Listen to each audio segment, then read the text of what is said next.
Innovación para el Desarrollo, Catherine Villarroel. Por favor, adelante.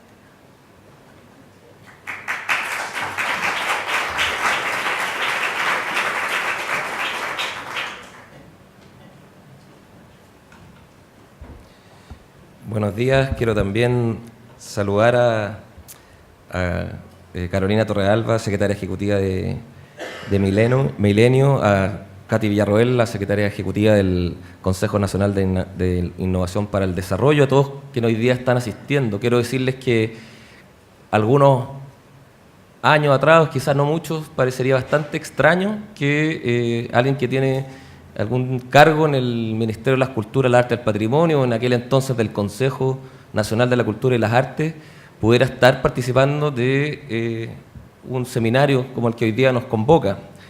Y produce mucha gratificación a nuestra institución el poder decir que hoy día son muchas las razones por las cuales nos convocan y creemos que el día de mañana van a ser muchas más. De partida, el trabajo que desarrolla nuestra máxima autoridad, la ministra Consuelo Valdés, con vasta experiencia en lo que ha sido su trabajo en la dirección del Museo Interactivo Mirador, es una muy buena muestra desde de lo que ese vínculo se refiere. Hoy día acá están miembros de nuestro departamento de estudio, de la unidad de programación y públicos, de los gabinetes ministeriales, el coordinador del área Nuevos Medios, Simón Pérez, y por lo tanto eso da cuenta de una voluntad concreta de ir avanzando en los vínculos que tienen que tener los ámbitos de la ciencia, de la innovación, el conocimiento y la sociedad, entendida de manera integral, como busca el Consejo Nacional de Innovación para el Desarrollo, entenderla, la sostenibilidad en el sentido amplio. Y en eso, desde Cultura, nos sentimos parte activa. Nosotros tenemos que también agradecer al Consejo Nacional de Innovación para el Desarrollo, porque en los últimos años hemos desarrollado trabajos concretos que nos han permitido resultados específicos en nuestros programas. Prueba de ello es el reciente programa Se Crea, o Centros Creación Artística para Niños, que estamos desarrollando en todas las regiones del país, en algunas de las regiones con infraestructura específica, pronta a inaugurarse en Castro, en Valdivia, en La Ligua, esperamos en años más en Vallenar y Arica, donde fue fundamental el documento que se trabajó al alero del Consejo, el denominado Ciencias, Tecnología e Innovación para un nuevo pacto de desarrollo sostenible e inclusivo. Ese fue un insumo fundamental para poder desarrollar este programa desde los niños hacia las distintas comunidades en las que se están ejecutando, y hubo una sinergia muy positiva con los CTI, la Ciencia, Tecnología e Innovación, que participaron en distintas instancias, sobre todo en Valdivia, con lo que hoy se denominan los Explora, y creo que también ahí hay un campo por seguir avanzando. Por lo tanto, hoy día ver lo que las temáticas se refieren a lo que tiene que ver con la relación de la ciencia, el conocimiento, la tecnología, innovación y la sociedad, la evaluación que se hace también como parte del segundo panel y la difusión, son también desafíos que tenemos desde la institucionalidad cultural. Nosotros tenemos un ministerio joven, 9 meses, esperamos ser también con la implementación del Ministerio de Ciencia y Tecnología, los dos ministerios que si bien sean los más jóvenes, que ojalá tengan los puentes de conexión y unión más fuertes, y creo que hay muchas cosas que dan cuenta de ello. Y yo quiero mencionar algunas, no solamente esta concepción de rol social o la sostenibilidad de manera integral que nosotros hemos recogido en este programa de los Centros de Creación Artística para Niños. Yo creo que los ámbitos de la creación artística y la tecnología están desde hace mucho más tiempo vinculados, quizás más de lo que lo podemos visualizar o entender de manera más consciente. De partida, lo que tiene que ver con el ámbito del derecho a autor. Nosotros trabajamos con creadores del ámbito artístico y literario, el ámbito de la ciencia trabaja con la creación científica. Ambos rubros están cubiertos por la misma ley, por los mismos derechos de autor en el ámbito de los derechos patrimoniales y morales, y que nos corresponde a nosotros como institucionalidad cultural promover y desarrollar por primera vez en una ley de un ministerio que entrega lo que es la promoción y difusión de los derechos de autor, en el amplio sentido de la palabra, para el ámbito artístico, literario y científico, a una institucionalidad, en este caso, el reciente Ministerio de las Culturas. También lo que tiene que ver con el desarrollo de los nuevos medios. Nosotros, en la nueva ley 21.045, vigente desde el 1 de marzo, tenemos como función primordial el desarrollar, el promover herramientas tecnológicas para que las obras de nuestros autores puedan distribuirse, difundirse, comercializarse de manera más efectiva a raíz de los cambios que ha tenido la innovación, la tecnología, supuesto, y por lo tanto son funciones que anteriormente la institucionalidad cultural eran impensadas, no estaban concebidas como tales. Y hoy día son una herramienta fundamental para los creadores y también para el público, para el acceso a ella. Lo mismo con el tema del rol de la sociedad civil. Yo quiero también hacer un punto ahí fundamental. El vínculo que podamos tener ambos ministerios, ambas institucionalidades, tiene una particularidad que yo creo que es bien específica respecto de otras institucionalidades o ministerios, y no solamente porque vayamos a hacer los ministerios, las institucionalidades más jóvenes.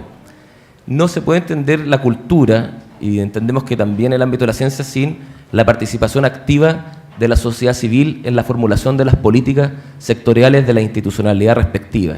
Nosotros nos consideramos bastante orgullosos desde el sector de la cultura por haber desde el 2003 incorporado a la sociedad civil de manera vinculante en la formulación de políticas que son políticas de Estado, quinquenales, que trascienden a los gobiernos de turno, y creo que también ha permitido que, sin perjuicio de los énfasis que tiene todo gobierno y que obviamente los tiene nuestro gobierno, que están plasmados en un programa de gobierno que estamos implementando, y como gran parte de eso es implementando el Ministerio de las Culturas, creo que el rol de la sociedad civil es fundamental, y en eso los procesos, en lo que tengamos que desarrollar de manera conjunta, en lo que venga en la implementación del Ministerio de Ciencia y Tecnología, creo que va a ser crucial, porque también se ha formulado desde la demanda por su existencia hasta por la necesidad de su implementación y sus necesidades desde el ámbito de la comunidad propia, del ámbito de la ciencia y la tecnología, y por lo tanto creo que son particularidades específicas que denotan este vínculo fundamental en que tenemos que abocarnos. Nosotros estamos totalmente predispuestos a seguir fortaleciendo estos vínculos. Creemos que cuando la institucionalidad del nuevo Ministerio de Ciencia y Tecnología también esté en proceso de implementación, esto va a poder materializarse de manera más concreta, pero ya desde ahora, desde marzo que somos nuevo ministerio, tenemos funciones, tenemos programas concretos en que estamos trabajando, y yo creo que el trabajo que se haga en los distintos casos que se expongan durante el seminario nos va a permitir también no solamente fortalecer los vínculos, sino que la labor que nosotros hacemos, más propia del ámbito artístico, poder hacerla de mejor manera, poder difundirla mejor, poder medirla mejor.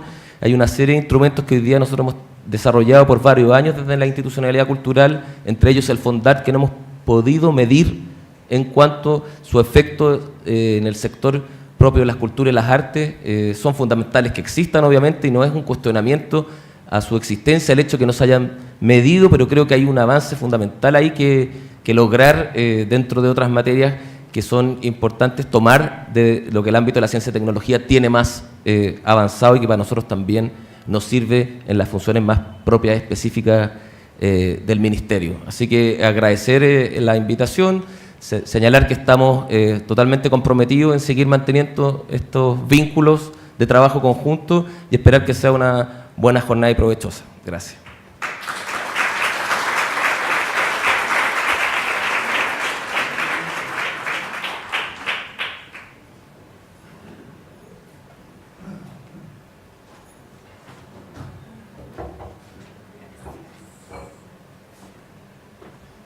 Que si no se vaya a caer, mejor dejémoslo así. Hola, muy buenos días a todos. Antes que nada, debo decir que me parece tremendamente simbólico y muy acogedor estar en esta sala, Sala América. Es una que ha convocado discusiones muy amplias en la que muchos nos sentimos invitados, y esta precisamente es una discusión amplia. Así que gracias a los anfitriones y por supuesto al Ministerio de Cultura, que de alguna manera nos acoge para precisamente ampliar este diálogo. Así que primero es una sensación como de calidez de estar acá. Bueno, y en nombre de la Iniciativa Científica Milenio, primero que nada quiero agradecer al Consejo Nacional de Innovación por convocarnos a esta discusión. Y, a ver, hay varias cosas que me gustaría poner como en contexto amplio, breve, digamos, pero amplio, en torno a las discusiones que vamos a tener hoy día.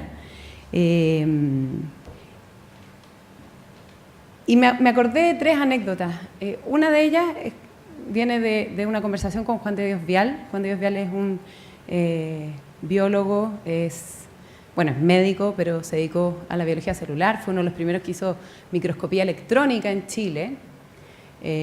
Fue realmente un gran impulsor de la investigación, un estudioso también del proceso de la investigación, de ideas, digamos, de la historia de la ciencia.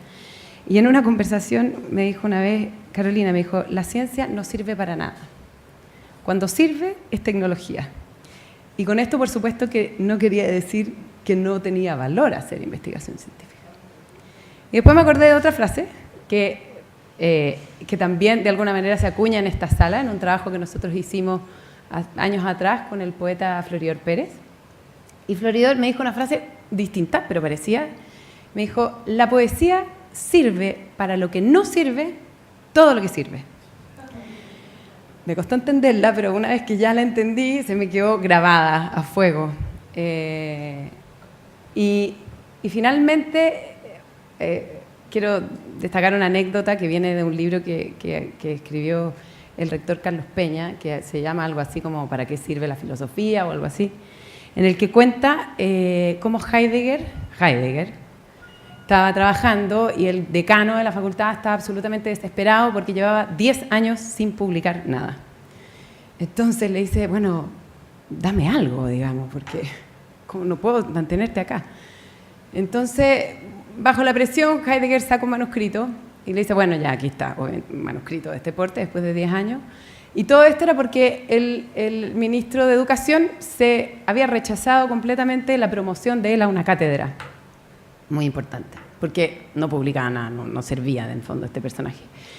Y paradójicamente lo que publicó fue Ser y Tiempo. Yo no soy filósofa, pero muchos de acá posiblemente tienen bastante más background para poder contar lo que significa ese texto, pero finalmente describe en parte cómo en la modernidad, y aquí voy a sacar una cita que dice, se instala la creencia de que todo lo que hacemos se justifica en la utilidad que presta, en que se tenga una respuesta inmediata a la pregunta ¿para qué sirve esto? ¿Ya? Con estas anécdotas, algunas muy caseras que las tengo guardadas, digamos, en mi corazón, y otras bastante más de filosofía universal, lo que quiero de alguna manera es poner el contexto en el marco de esta discusión, que me parece tremendamente valiosa, en cómo el valor es muy distinto que el impacto, y el impacto es muy distinto que los resultados, y que tenemos que tener muy claro eso cuando nos metemos en esta discusión. En ese contexto quiero agradecer enormemente al CENID, quiero realmente hacer una manifestación de lo importante que es como Estado tener un órgano que nos convoque para tener esta discusión. Todos quienes están en políticas públicas saben también que cambios en el sistema de evaluación, tenemos un sistema bonito, digo, pero frágil también. Y hay veces que cambian los sistemas de evaluación muy bien intencionados, pueden provocar resultados absolutamente opuestos. Y por eso muchos países se las pasan, yo vengo llegando a Holanda y me decían, aquí están toda la comunidad aburridos porque se la pasan piloteando. Pero es una actitud bastante responsable. Y en ese sentido, nuevamente, gracias al CENID, gracias a todos los que nos invitaron y que están convocados en esta discusión, es necesario sostenerla de manera seria, responsable, profunda, compleja. Y solo me gustaría también poner el contexto que en Chile tenemos sistemas de evaluación que están internacionalmente reconocidos. De hecho, desde Milenio estamos bastante orgullosos de nuestro sistema de evaluación. es validado internacionalmente, hemos hecho mejoras, estamos permanentemente mirándolo y en base a eso también es que nos parece relevante, ¿cierto?, mantener este espíritu crítico también y poder abrirnos a esta pregunta que no solamente es una pregunta que es vigente en Chile, sino que como muchos de ustedes saben, muchas sociedades se la están haciendo, ¿ya? Y que genera medidas concretas en algunos programas, genera pasiones, genera detractores, defensores de distintas posturas. Entonces creo que esta es una oportunidad relevante para meterse en profundidad, para anticiparnos a una discusión que es absolutamente indispensable. Y con eso tal vez finalmente decirles que también en el contexto de esta discusión como Milenio es muy relevante lo que se trata, particularmente yo creo que por la naturaleza del programa, que tiene dos pilares, bueno, tiene 4 pilares fundamentales, pero hay 2 acá que están muy, muy representados. Uno tiene que ver con el desarrollo de la ciencia de excelencia asociativa, en la cual nosotros no necesariamente le pedimos que tenga un impacto en la economía, un impacto de ningún tipo. Les decimos, por favor, ustedes hagan la mejor investigación científica del mejor nivel. Y eso, curiosamente, esos resultados redundan en distintos y diversos impactos. Y por otro lado, otro de los pilares fundamentales de Milenio ha sido con generar una cultura de comunicación y divulgación de la ciencia hacia la ciudadanía, que ha generado realmente que cada uno de los centros, de los 36 centros, sean una especie de ventanas de conocimiento. Los investigadores se comprometen con la ciudadanía y buscan distintas maneras ingeniosas, creativas de poder hacer llegar su mensaje y yo creo que eso ha sido algo fundamental, no solamente en esa relación con la ciudadanía, digamos, desde el punto de vista de la ciudadanía, sino que desde cómo construimos centros que están conectados en su esencia, en su definición, con enfrentarse a esta discusión, enfrentarse a comunicar a la sociedad qué hacen y por qué o a qué se dedican y cómo se vinculan con ella. Así que, bueno, sin más, muchas gracias y espero que tengamos una excelente jornada.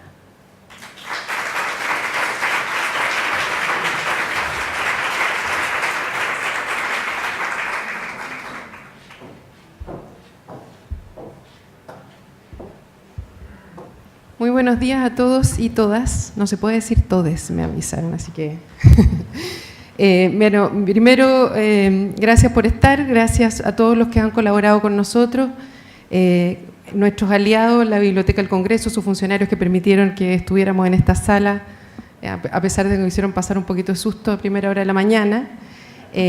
Yo quiero comentarles que esta conversación es para nosotros muy importante. Aquí estamos varios que nos pusimos de acuerdo en eso. CONICYT no pudo venir Cristian a representarlo, pero también en nombre de ellos doy la bienvenida, porque esta es una discusión que también estamos teniendo con ellos en general y particularmente en el eje de valoración y divulgación de la ciencia. Tenemos una alianza bien potente ahí para potenciar el impacto. Yo quiero simplemente comentarles que desde el Consejo la labor que hemos tenido desde que nacimos es conectar el conocimiento con nuestro país, con las demandas, con las oportunidades que tenemos.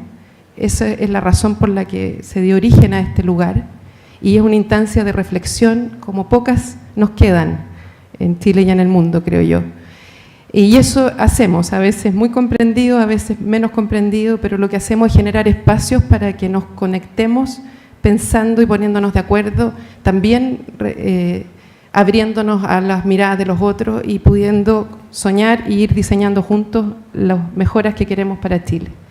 Desde ese espacio, yo que no soy científica, les digo que una de las cosas más importantes que he vivido a lo largo de este trabajo es comprender el tremendo aporte que el conocimiento en todas sus manifestaciones, desde las ciencias sociales, las humanidades, las artes, las ciencias naturales y exactas y todas las denominaciones que queramos poner, puede hacer a construir un país mejor, desde su valor intrínseco, como dice Carolina, desde su creación de capital cultural, aprovechando a agradecer a nuestros socios de cultura, pero también a cómo enfrentar, sobre todo en una época como la que hoy día vivimos, de retos inéditos, difíciles, complejos, cómo podemos aprovechar una tremenda capacidad de comprensión, de reflexión, de dedicación que hemos podido conectar mejor, pero que estamos lejos de hacer una trenza sólida, bien contundente con las demandas y con las necesidades de la sociedad. Este espacio es para eso, es para conversar en una de las áreas en que esto domina, una área importante, cómo nos evaluamos, cómo valoramos, importa en constituir esa relación, y por lo tanto lo único que les pido es que aprovechemos esta instancia, que seamos activos en las preguntas, vamos a tratar de aprovechar los tiempos que tenemos, y muchas gracias a quienes están de moderadores y panelistas ayudándonos a que esta conversación sea sincera y tenga muchas perspectivas. Bienvenidos.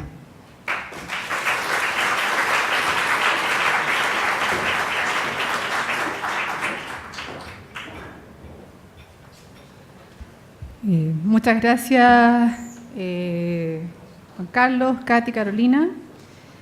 Damos inicio ahora entonces al primer panel, reflexiones en torno a la relación ciencia, conocimiento y sociedad. Les voy a dejar con nuestra primera invitada internacional. Ella es investigadora del Observatorio Colombiano de Ciencia y Tecnología de Colombia, Sandra Daza Caicedo. Su área de experticia tiene que ver con la percepción pública y la apropiación social de la ciencia y la tecnología y el género. Y ella va a dar inicio a este panel con una exposición para luego invitar a nuestros panelistas y moderadores. Sandra, por favor.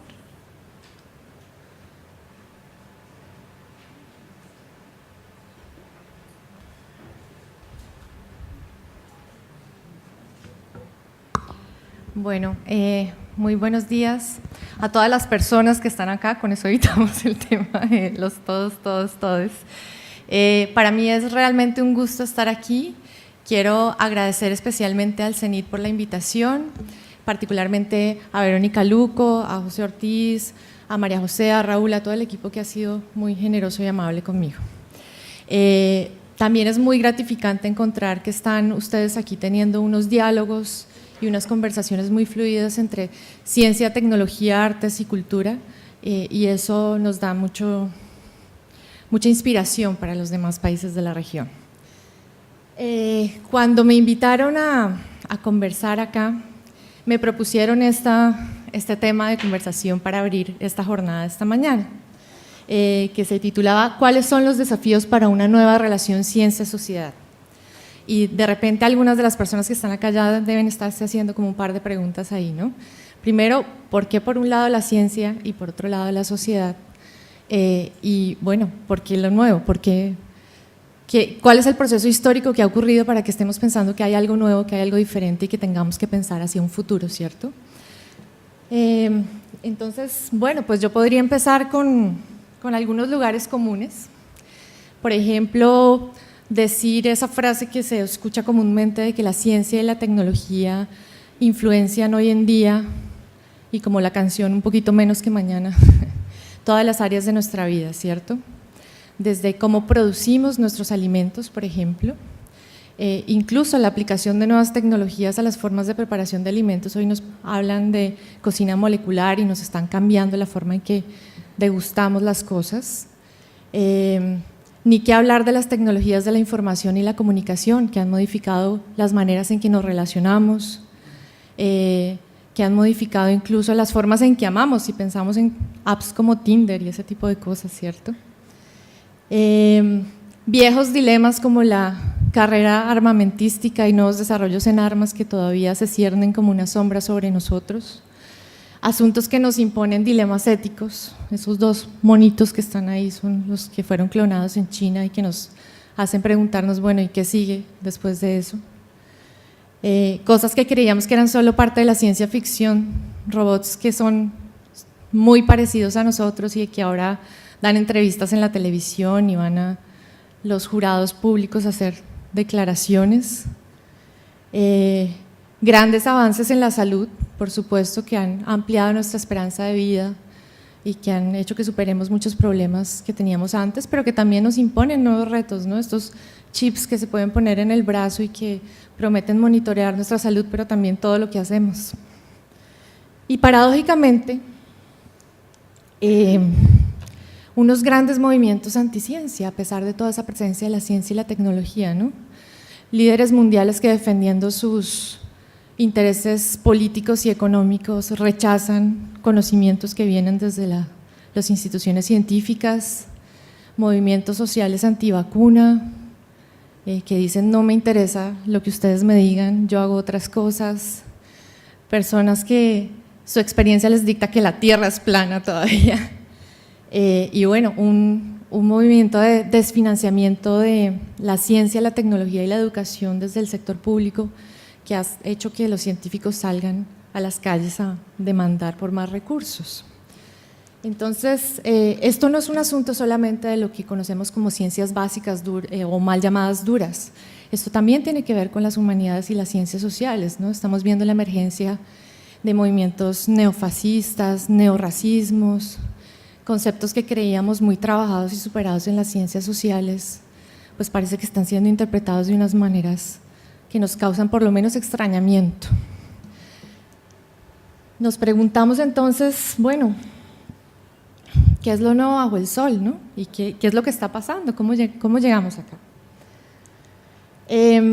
Hay muchas explicaciones de esto. Yo, por supuesto, en los 20 minutos que me dieron no puedo contar cada uno de estos elementos que son supremamente complejos y seguramente si tuviera muchas horas tampoco, pero hay algunos elementos que nos permiten, digamos, reflexionar algunas cosas. Por ejemplo, cómo en el último siglo ha cambiado la forma en que producimos conocimiento y conocimiento científico-tecnológico.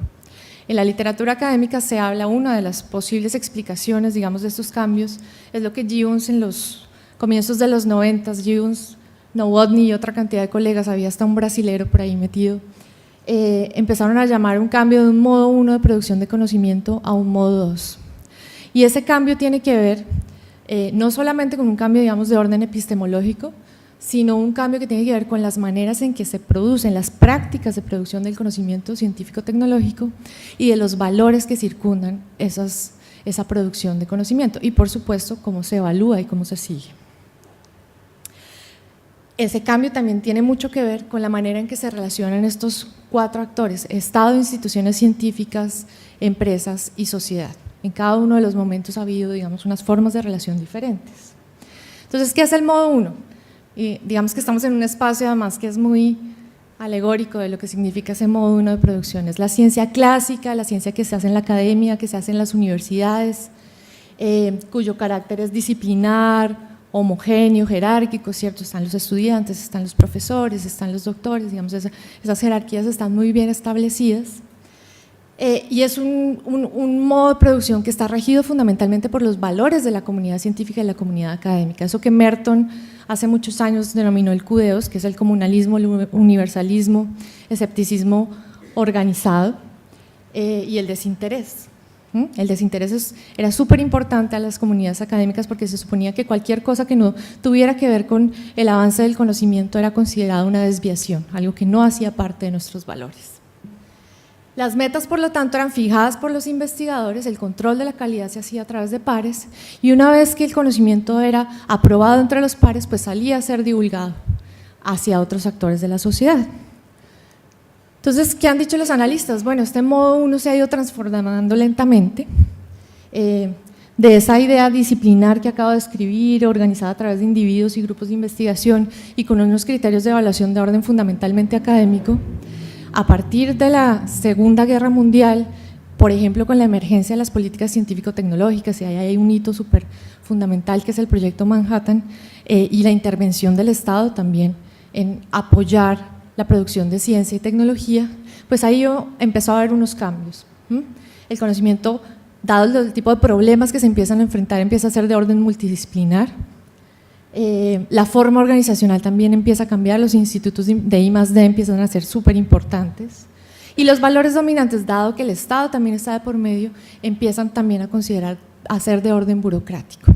Y hacia finales de los años 80, comienzos de los años 80, perdón, con digamos una suerte de discusiones que se dan a propósito de los efectos negativos que puede tener la aplicación de la ciencia y la tecnología en la sociedad.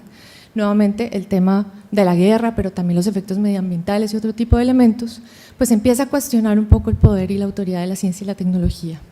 Y eso hace que se empiecen también a cambiar las cosas. Ante problemas complejos como el cambio climático, como la globalización y demás, pues el conocimiento que se requiere para solucionar este tipo de cosas es de orden transdisciplinar.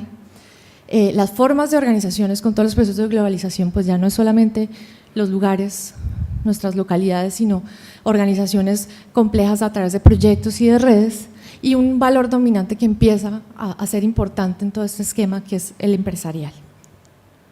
Entonces, para recapitular rápidamente, pues, ¿a qué se refiere este modo 2? Entonces, es una forma transdisciplinar, heterogénea y heterárquica de producir el conocimiento.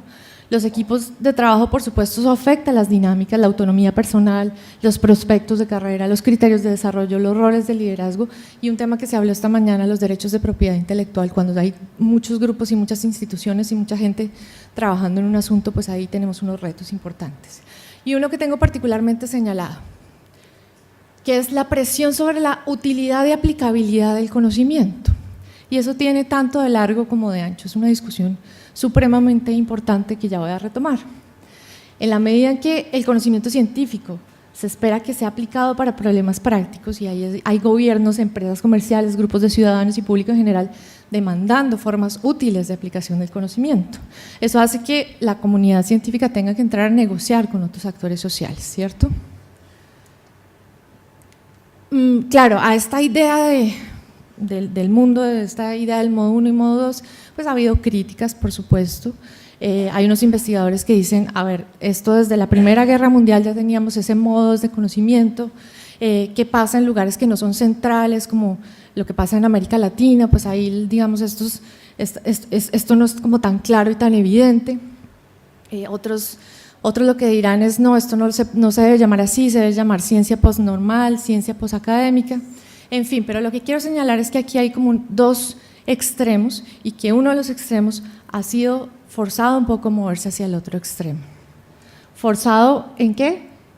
Con unas consecuencias sobre el conocimiento que es producido, sobre cómo se produce ese conocimiento, sobre los contextos de organización de ese conocimiento, sobre los sistemas de recompensas y los mecanismos que controlan la calidad, a propósito de que estamos en un panel de evaluación, ¿cierto?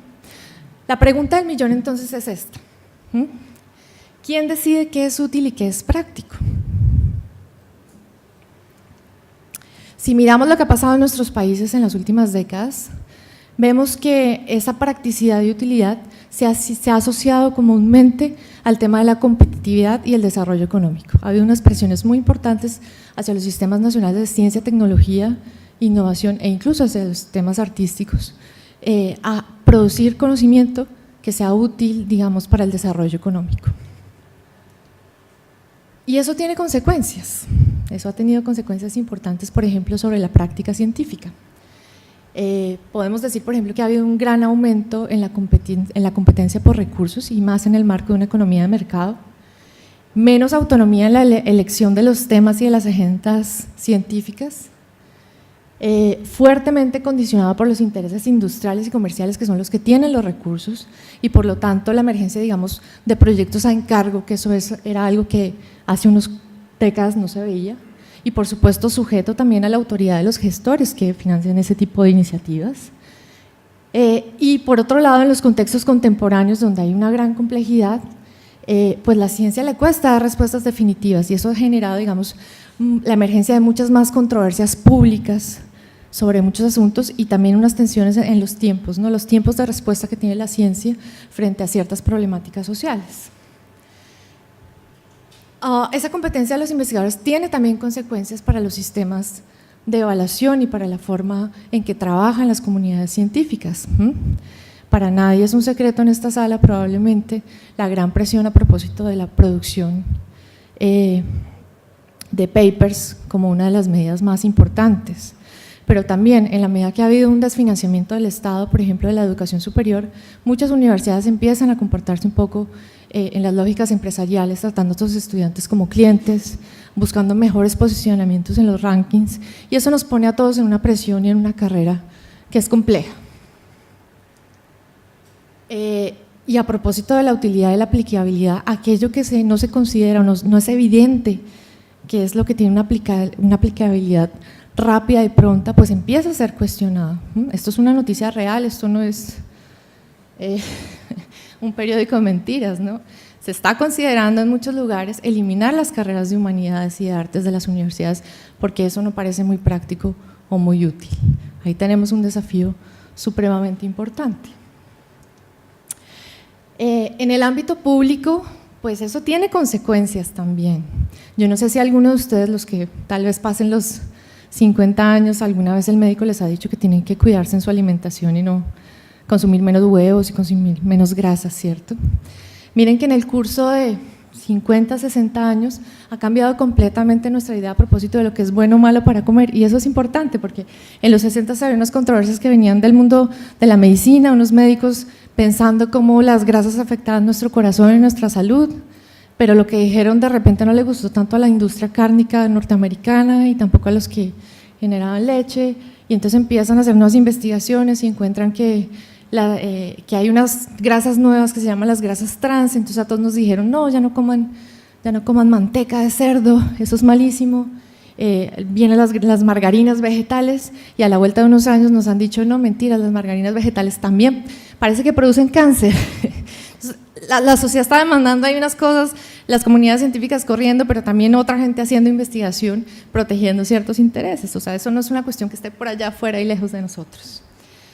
Y por otro lado, un conjunto, digamos, de agendas de investigación que son a veces abandonadas y que hay unos sectores solicitando que se atiendan, temas que tienen que ver con enfermedades huérfanas para seguir con el mundo de la medicina, una cosa que Pablo Kramer denominó la integración subordinada, y es como en estas redes transnacionales de conocimiento tenemos haciendo, por ejemplo, investigación sobre el dengue y enfermedades tropicales, pues ¿qué pasó?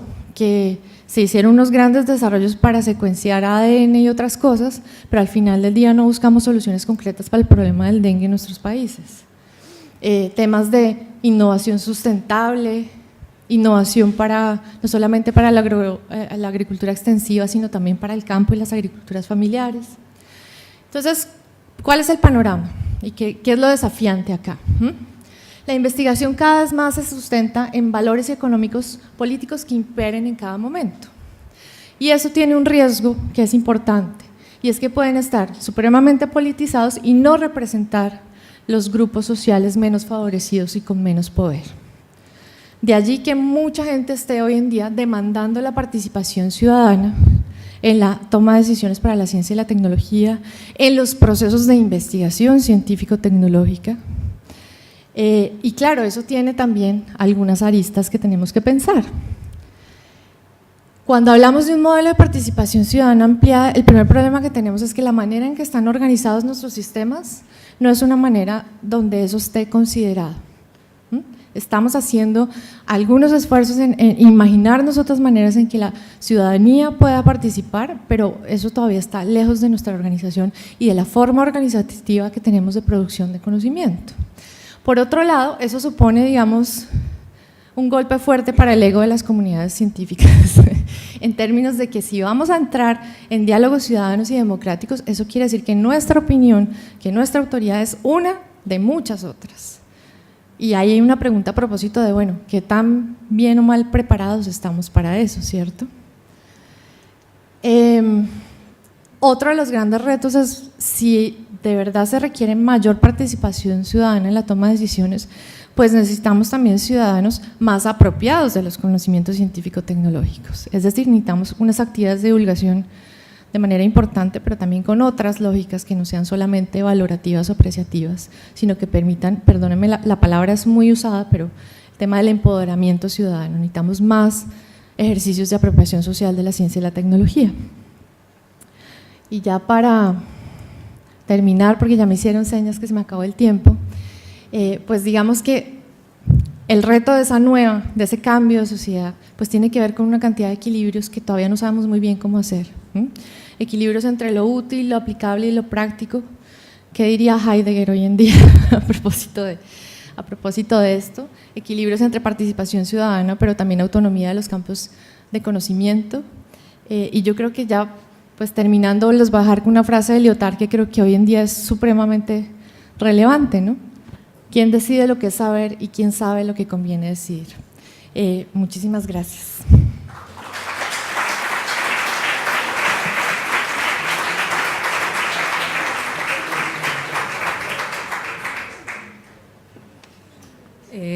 Muchísimas gracias, Sandra, por esa interesante presentación. Creo que da muchos elementos para el panel a continuación.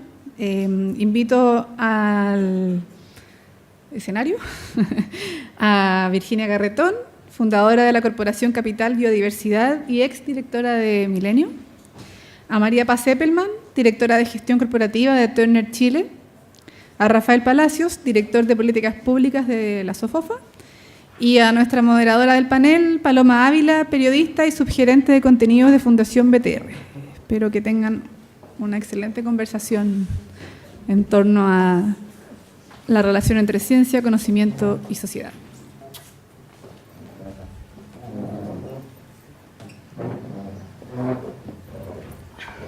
Hola, ¿cómo están? Qué bueno. Les recuerdo que tienen la posibilidad de participar ustedes o quienes nos estén siguiendo por streaming utilizando el hashtag ImpactoCTIT. No es tan fácil de memorizar, hay que decirlo. Ya hemos recibido algunas preguntas a través de las redes sociales, así que si quieren promover ese hashtag o la voluntad de participación, sepan que serán escuchados. En primer lugar, quiero agradecer... Eso, perdón, estoy embarazada. Impacto CTCI. Sí. Pero la pienso usar hoy día, así que lo primero que quiero hacer es agradecer la invitación a CENID, a CONICIT y a todos los que están aquí involucrados, a Milenio, etcétera, a poder ser parte de esta conversación. Es una conversación muy relevante y muy difícil de tener porque cruza muchos ámbitos que tienen que ver, por un lado, con los acuerdos culturales, por otro lado, con lo que tomamos la decisión como Estado de que sean las prioridades nacionales en los énfasis que hacemos. Y parecemos estar asistiendo a un momento como a una transición de ese acuerdo que habíamos tomado. Durante tanto tiempo ni siquiera nos cuestionamos que en realidad ciertas cosas, luego de que cierto modelo se instaló, de que ciertas cosas siempre tenían que ser útiles, siempre tenían que tener una práctica o una funcionalidad, y parece que el Estado se ordenó detrás de esa lógica, pero eso es justamente lo que hoy día está en cuestionamiento en este panel. Quiero darle la bienvenida a los tres panelistas, ya fueron presentados, así que me ahorro ese proceso. Y me gusta mucho la mezcolanza que tenemos en este panel, porque tenemos a alguien que viene de los medios, yo diría que algo similar a hablar como de Satanás, ¿no? Como en este momento el origen de la posverdad, o sea, realmente ahí pueden estar concentrados todos los males de la sociedad.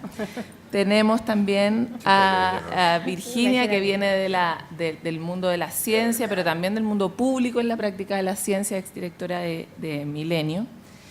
Y tenemos también a Rafael, que tenemos tantas preguntas para ti, ¿no? Porque de alguna forma la empresa ha sido, o la productividad ha sido el gran argumento que guió la inversión, el foco de la ciencia durante mucho tiempo, pero no es necesariamente en Chile la que más se ha involucrado en el desarrollo de la misma, entonces queremos hablar mucho contigo.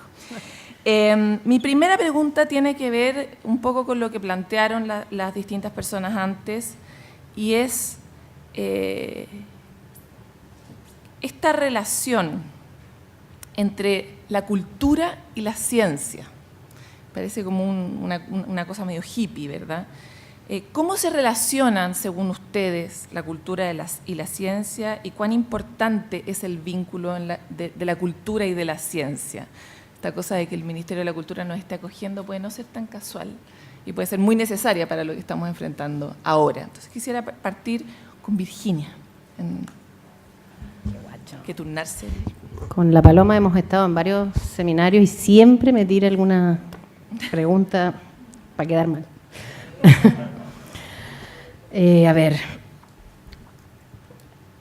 yo hace tiempo, cuando yo era bien científica, bien dura, yo soy bioquímica y aislaba moleculitas y trataba de resolver problemas de enfermedades graves. Yo encontraba que la ciencia hacía una cosa súper práctica y la cultura hacía cosas bellas. Y había una clara separación ahí.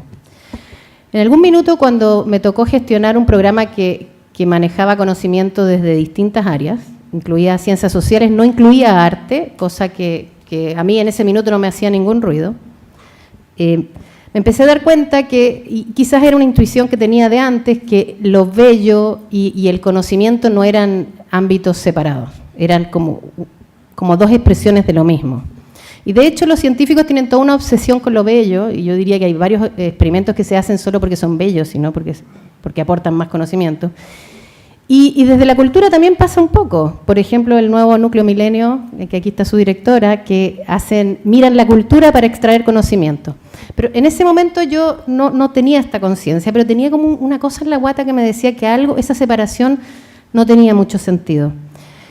Y esta sensación que tenía se transformó en una realidad de que la cultura y el conocimiento tienen que estar juntos, muy juntos. Vino de cuando empezó el movimiento de los pingüinos, que fue un poco, necesitamos una nueva educación superior, empezamos a cuestionarnos que necesitábamos un nuevo Ministerio de Ciencia y Tecnología, a cambiar leyes de cómo educamos a la gente, el rol de la educación, y también empezó a cuestionarse el que la gente quería opinar sobre cómo se generaba el conocimiento. Todavía era leve, pero ya en la comunidad, la gente más cercana a la ciencia ya empezó a opinar de eso. Y cuando opinaban de eso, los temas de las humanidades, las artes y las ciencias sociales surgían mucho antes que matemáticas, astronomía o incluso biología. O sea, teníamos un debe ahí en la parte más blanda que era conocida como ciencia en ese minuto, o aún hoy, y teníamos dejado de lado la parte que tenía que ver con lo que la gente más se conecta, que es con la belleza, con el pensamiento de lo no tan obviamente útil. Yo creo que hoy es inevitable, si queremos avanzar hacia una sociedad que responda mejor a seres humanos que vivan mejor, en que mezclemos, y yo creo que hasta tienen que liderar el área de las culturas por sobre la ciencia. Voy a ser un poco radical, pero creo que el área de las culturas, la cultura, las humanidades, esa mezcla, son el cable a tierra a todos nosotros. La ciencia hoy como que se nos escapó un poco, se nos fue demasiado lejos, nos cuesta llegar allá, y yo creo que el canal de conexión tiene mucho que ver con la cultura y con las humanidades en particular. A propósito de eso mismo, quisiera seguir con María Paz, a quien no presenté con tanto encanto recién, pero valoramos mucho el rol de los medios, ¿cierto? Entonces, María Paz es una infiltrada en el mundo de los medios, una persona que está convertida hacia la convicción de que la ciencia es importante, pero que tiene que convencer a otros.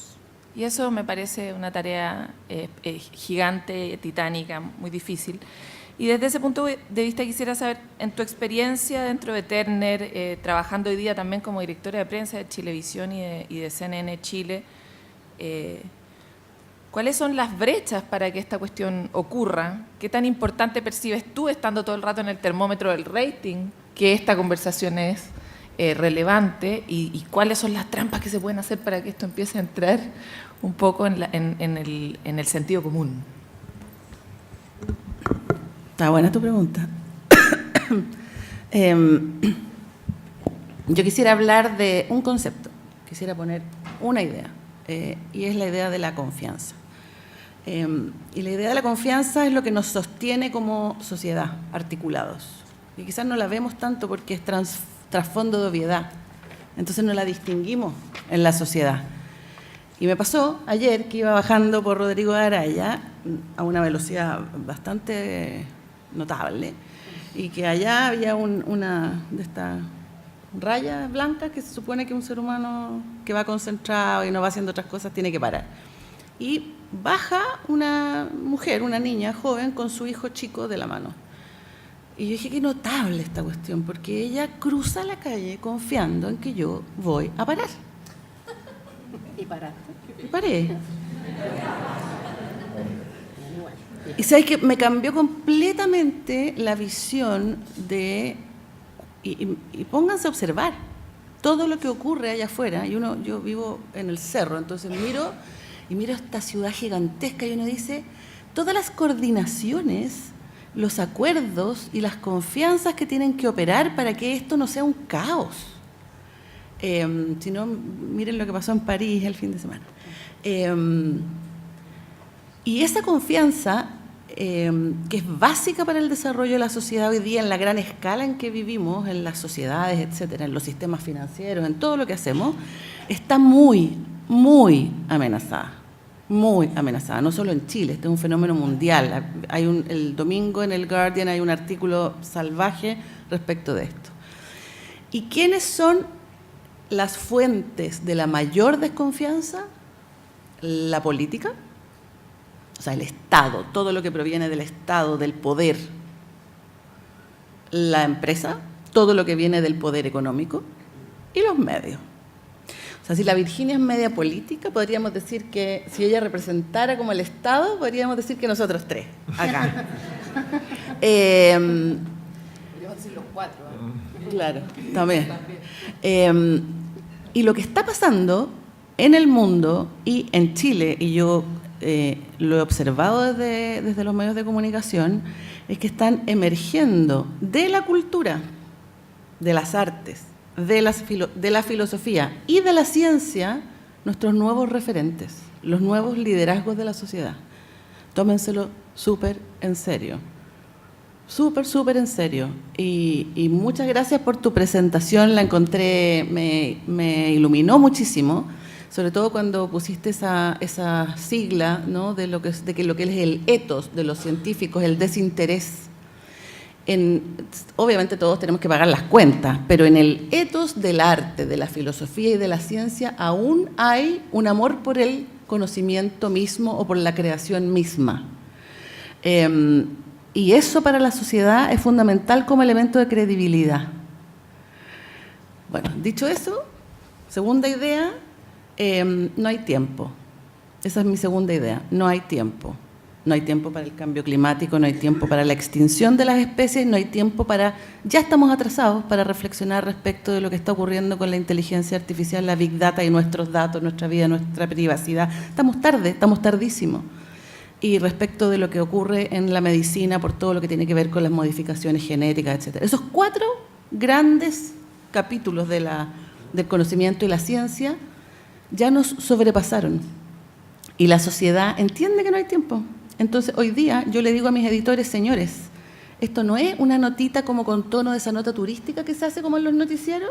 No, quiero que el noticiero abra con la COP24, con las conclusiones de la COP24, porque esto es urgente y es la noticia más importante del día. Me miran con una cara y les explico. Y esto es verdad, porque si nosotros entendemos que es verdad, y la brecha es nuestra, como periodistas, no entender eso, si nosotros entendemos que esto es así, vamos a poder transmitirle eso a la comunidad, y la comunidad lo entiende perfecto, mucho mejor que nosotros. Nosotros como medios somos los que estamos atrasados y desfasados, pensando que es más importante el portonazo de la esquina. Para la gente esto es importante, porque además nuestra vida, nuestra existencia está, de verdad, en juego, o la forma en que va a ser la sociedad humana. Entonces, bueno, también en las carreras del futuro están todas las carreras tecnológicas, científicas, y filosofía. O sea, va a haber un auge para la filosofía porque hay que repensar todo. Y un rockstar es Byung-Chul Han, y hoy día, rockstar, así, más importante que traer a Bono o a cualquiera de estos, es imposible traer a Byung-Chul Han, que es filósofo. Entonces, yo lo que les quiero plantear es que esto está empezando. Van a ser cada día los científicos, los artistas y los filósofos más rockstar. Y ojo, que no vayan a perder aquello que los ha convertido en líderes, aquello que les otorga confianza hoy día, que es la humildad frente al conocimiento, a la verdad y la belleza, y al desinterés. Porque yo creo que eso es clave para que puedan asumir la posta de estos roles de liderazgo que de verdad no los van a poder recuperar tan fácilmente la política, los medios y las empresas. Esto es lo que yo quería poder transmitirles hoy día. Vamos a volver sobre las claves, que no las diste, pero lo anoté, no te preocupes. Los medios no se han dado cuenta, los ciudadanos sí, el Estado no se ha dado cuenta, los ciudadanos sí, y la empresa, pucha que no se ha dado cuenta. Al menos si ese criterio de donde pongo la plata, pongo el foco, que a uno se lo explican cuando habla con los empresarios, fuera cierto, la plata los empresarios no la han puesto ni en ciencia ni en innovación, al menos en Chile. Entonces quisiera saber, así en sus asados, ustedes dicen, como que barrillo con Luxich. Pensemos que estamos en un asado, no digamos nada correcto. ¿Ustedes piensan que la ciencia, la innovación y todo esto es relevante? ¿Y cuánto ha cambiado esa conversación de asado? La verdad que yo los asados me encuentro con la Carola, no me encuentro con... Pero, otro infiltrado. Pero ha cambiado... Sí. No, yo creo que siempre ha sido relevante, ¿eh? Yo voy a un poquito tensionar un poco esa idea de que los empresarios en el fondo nunca han creído que la ciencia es relevante, ¿eh? No, yo digo por lo de la plata, por donde ponen la plata. Es que, a ver, de la plata yo creo que hay dos cosas. Uno, efectivamente, el gasto en investigación y desarrollo, así puro y duro, es exiguo, por decirlo muy elegantemente. Sin perjuicio, lo cual igual está bastante mal medido. Ayer me contaba una niña que llegaba de Cambridge que en el fondo muchas empresas están pagando I+D por servicios. No saben qué es I+D y no lo reportan. No lo entienden, no tienen el conocimiento para discernir en el fondo que están pagando I+D y entienden que es un servicio. ¿Ya? Entonces, pero aún así, yo diría que es una cuestión un poquito más estructural y cultural. Estructural, los incentivos en general, como están puestos a grandes rasgos en la empresa, no favorecen el gasto o la inversión en I+D. ¿Ya? Desde el directorio, el gerente general, para abajo, en el fondo, su misión es estar preocupado de la eficiencia y en el fondo, del margen, obviamente, y que mejor en el fondo para ensanchar el margen que reducir los costos. ¿Ya? Entonces, por eso, el día de hoy, en Chile bueno, y en otros lados también, todo lo que son las gerencias de innovación, las divisiones de innovación o incluso las plataformas de innovación abierta, salen de esa estructura, porque no pueden operar en el fondo con la misma lógica que opera la gran compañía, que está muy enfocada al control. ¿Ya? Las compañías grandes son eficientes porque son muy buenas en controlar todo lo que pasa y gestionar en el fondo hasta cada última de las decisiones que se toman. La innovación o el gasto en investigación y desarrollo, las nuevas tecnologías, los nuevos productos, eso normalmente se hace un spin-off que depende normalmente del directorio directamente, donde está el tema cultural. ¿Ya? Ahí sí también hay que hacer una labor un poquito más de educativa. Rafael, pero perdona que te interrumpa, pero en ese sentido de lo que planteas, de dónde están puestos los incentivos, ¿no están cambiando los incentivos a propósito de la escoba que la misma empresa está enfrentando en términos sociales? O sea, por ejemplo, los requerimientos en términos medioambientales. O sea, en el fondo hay unas ciertas cosas que están tensionando esos incentivos como no se tensionaron antes. Entonces, sí, no, pero yo diría que por lo menos de la empresa chilena, no conozco la realidad extranjera, supongo que es bastante más avanzada que la nuestra, pero eso yo diría que esos incentivos ya están totalmente puestos. El día de hoy no hay ninguna empresa que no tenga una gerencia de desarrollo sustentable o sostenibilidad y lo entienden como tal, no lo entienden como RCE, no lo entienden como beneficencia. Estoy hablando por lo menos de las empresas que represento en el mundo de la SOFOFA. Todas esas empresas ya tienen claro que es una parte sustancial de lo que hacen, de la actividad empresarial. Ya todavía hay fricciones internas entre el gerente de operaciones y el gerente de desarrollo sustentable y se genera una pelea literal, digamos, ahí en la mesa. Pero el tipo está en la mesa. O sea, no es en el claro, fondo, antes no iba. No, antes no estaba. Antes era un consultor, tal vez. Una persona, un externo en el fondo que llegaba como con una voz un poco desde fuera. El día de hoy está internalizado, eso está dentro y muchas empresas en el fondo incluso el día de hoy están a cargo de direcciones o gerencias convergentes, desarrollo sustentable, legal, asuntos comunitarios, comunicaciones. Ya entienden ya que es una cosa más interdisciplinaria y parte de su quehacer cotidiano. Puedo concordar que no tiene tal vez la preeminencia que tienen otras gerencias, por ejemplo finanzas, pero de nuevo, eso también por la propia estructura que tiene la empresa de su target de ser eficiente. Entonces, yo creo que el tema medioambiental escapa un poquito de lo que es la ciencia propiamente tal. los estándares medioambientales o el cambio climático, eso tiene un campo normativo donde yo creo que el Estado debería tener tiene más participación y tiene que ver con un cumplimiento de la propia actividad. El conocimiento propiamente tal como se incorpora a la actividad empresarial, yo lo asumo en el fondo porque tiene por este lado más de la investigación, desarrollo, innovación y emprendimiento, todo eso junto, digamos, y en eso estamos más atrasados, en eso estamos partiendo, en eso estamos todavía generando la convicción de la necesidad, y para eso en el fondo estamos tendiendo puentes. No me voy a extender en eso, pero hay un diagnóstico bastante compartido, pero yo creo que ese cambio, así como nos decían recién que estamos frente a un nuevo modo de producción de la ciencia, en Chile al menos, porque en otros países también, yo creo que estamos también empezando a tener un nuevo modo de producción empresarial, ¿ya? Que incorpora estas cosas dentro de sus dinámicas internas, y sobre todo dentro de las instancias de tomas de decisiones. Eso está. Vamos a volver sobre esto y cómo se materializa, cómo ven ustedes que se materializa, pero quisiera tomarme de tu referencia en la presentación de Sandra sobre los modos. Me llamó mucho la atención que el primer modo tenía esta preponderancia de la academia, como los valores que estaban detrás, ¿verdad? El modo 1,5 me gustaba, a la burocracia, y el modo 2 a la empresa. ¿No te da la impresión que estamos en un modo 3? En el sentido de que tal vez hoy día ese modo ya no puede dejar fuera justamente a los que no están escuchados, a la ciudadanía, a los que salen a la calle, etcétera.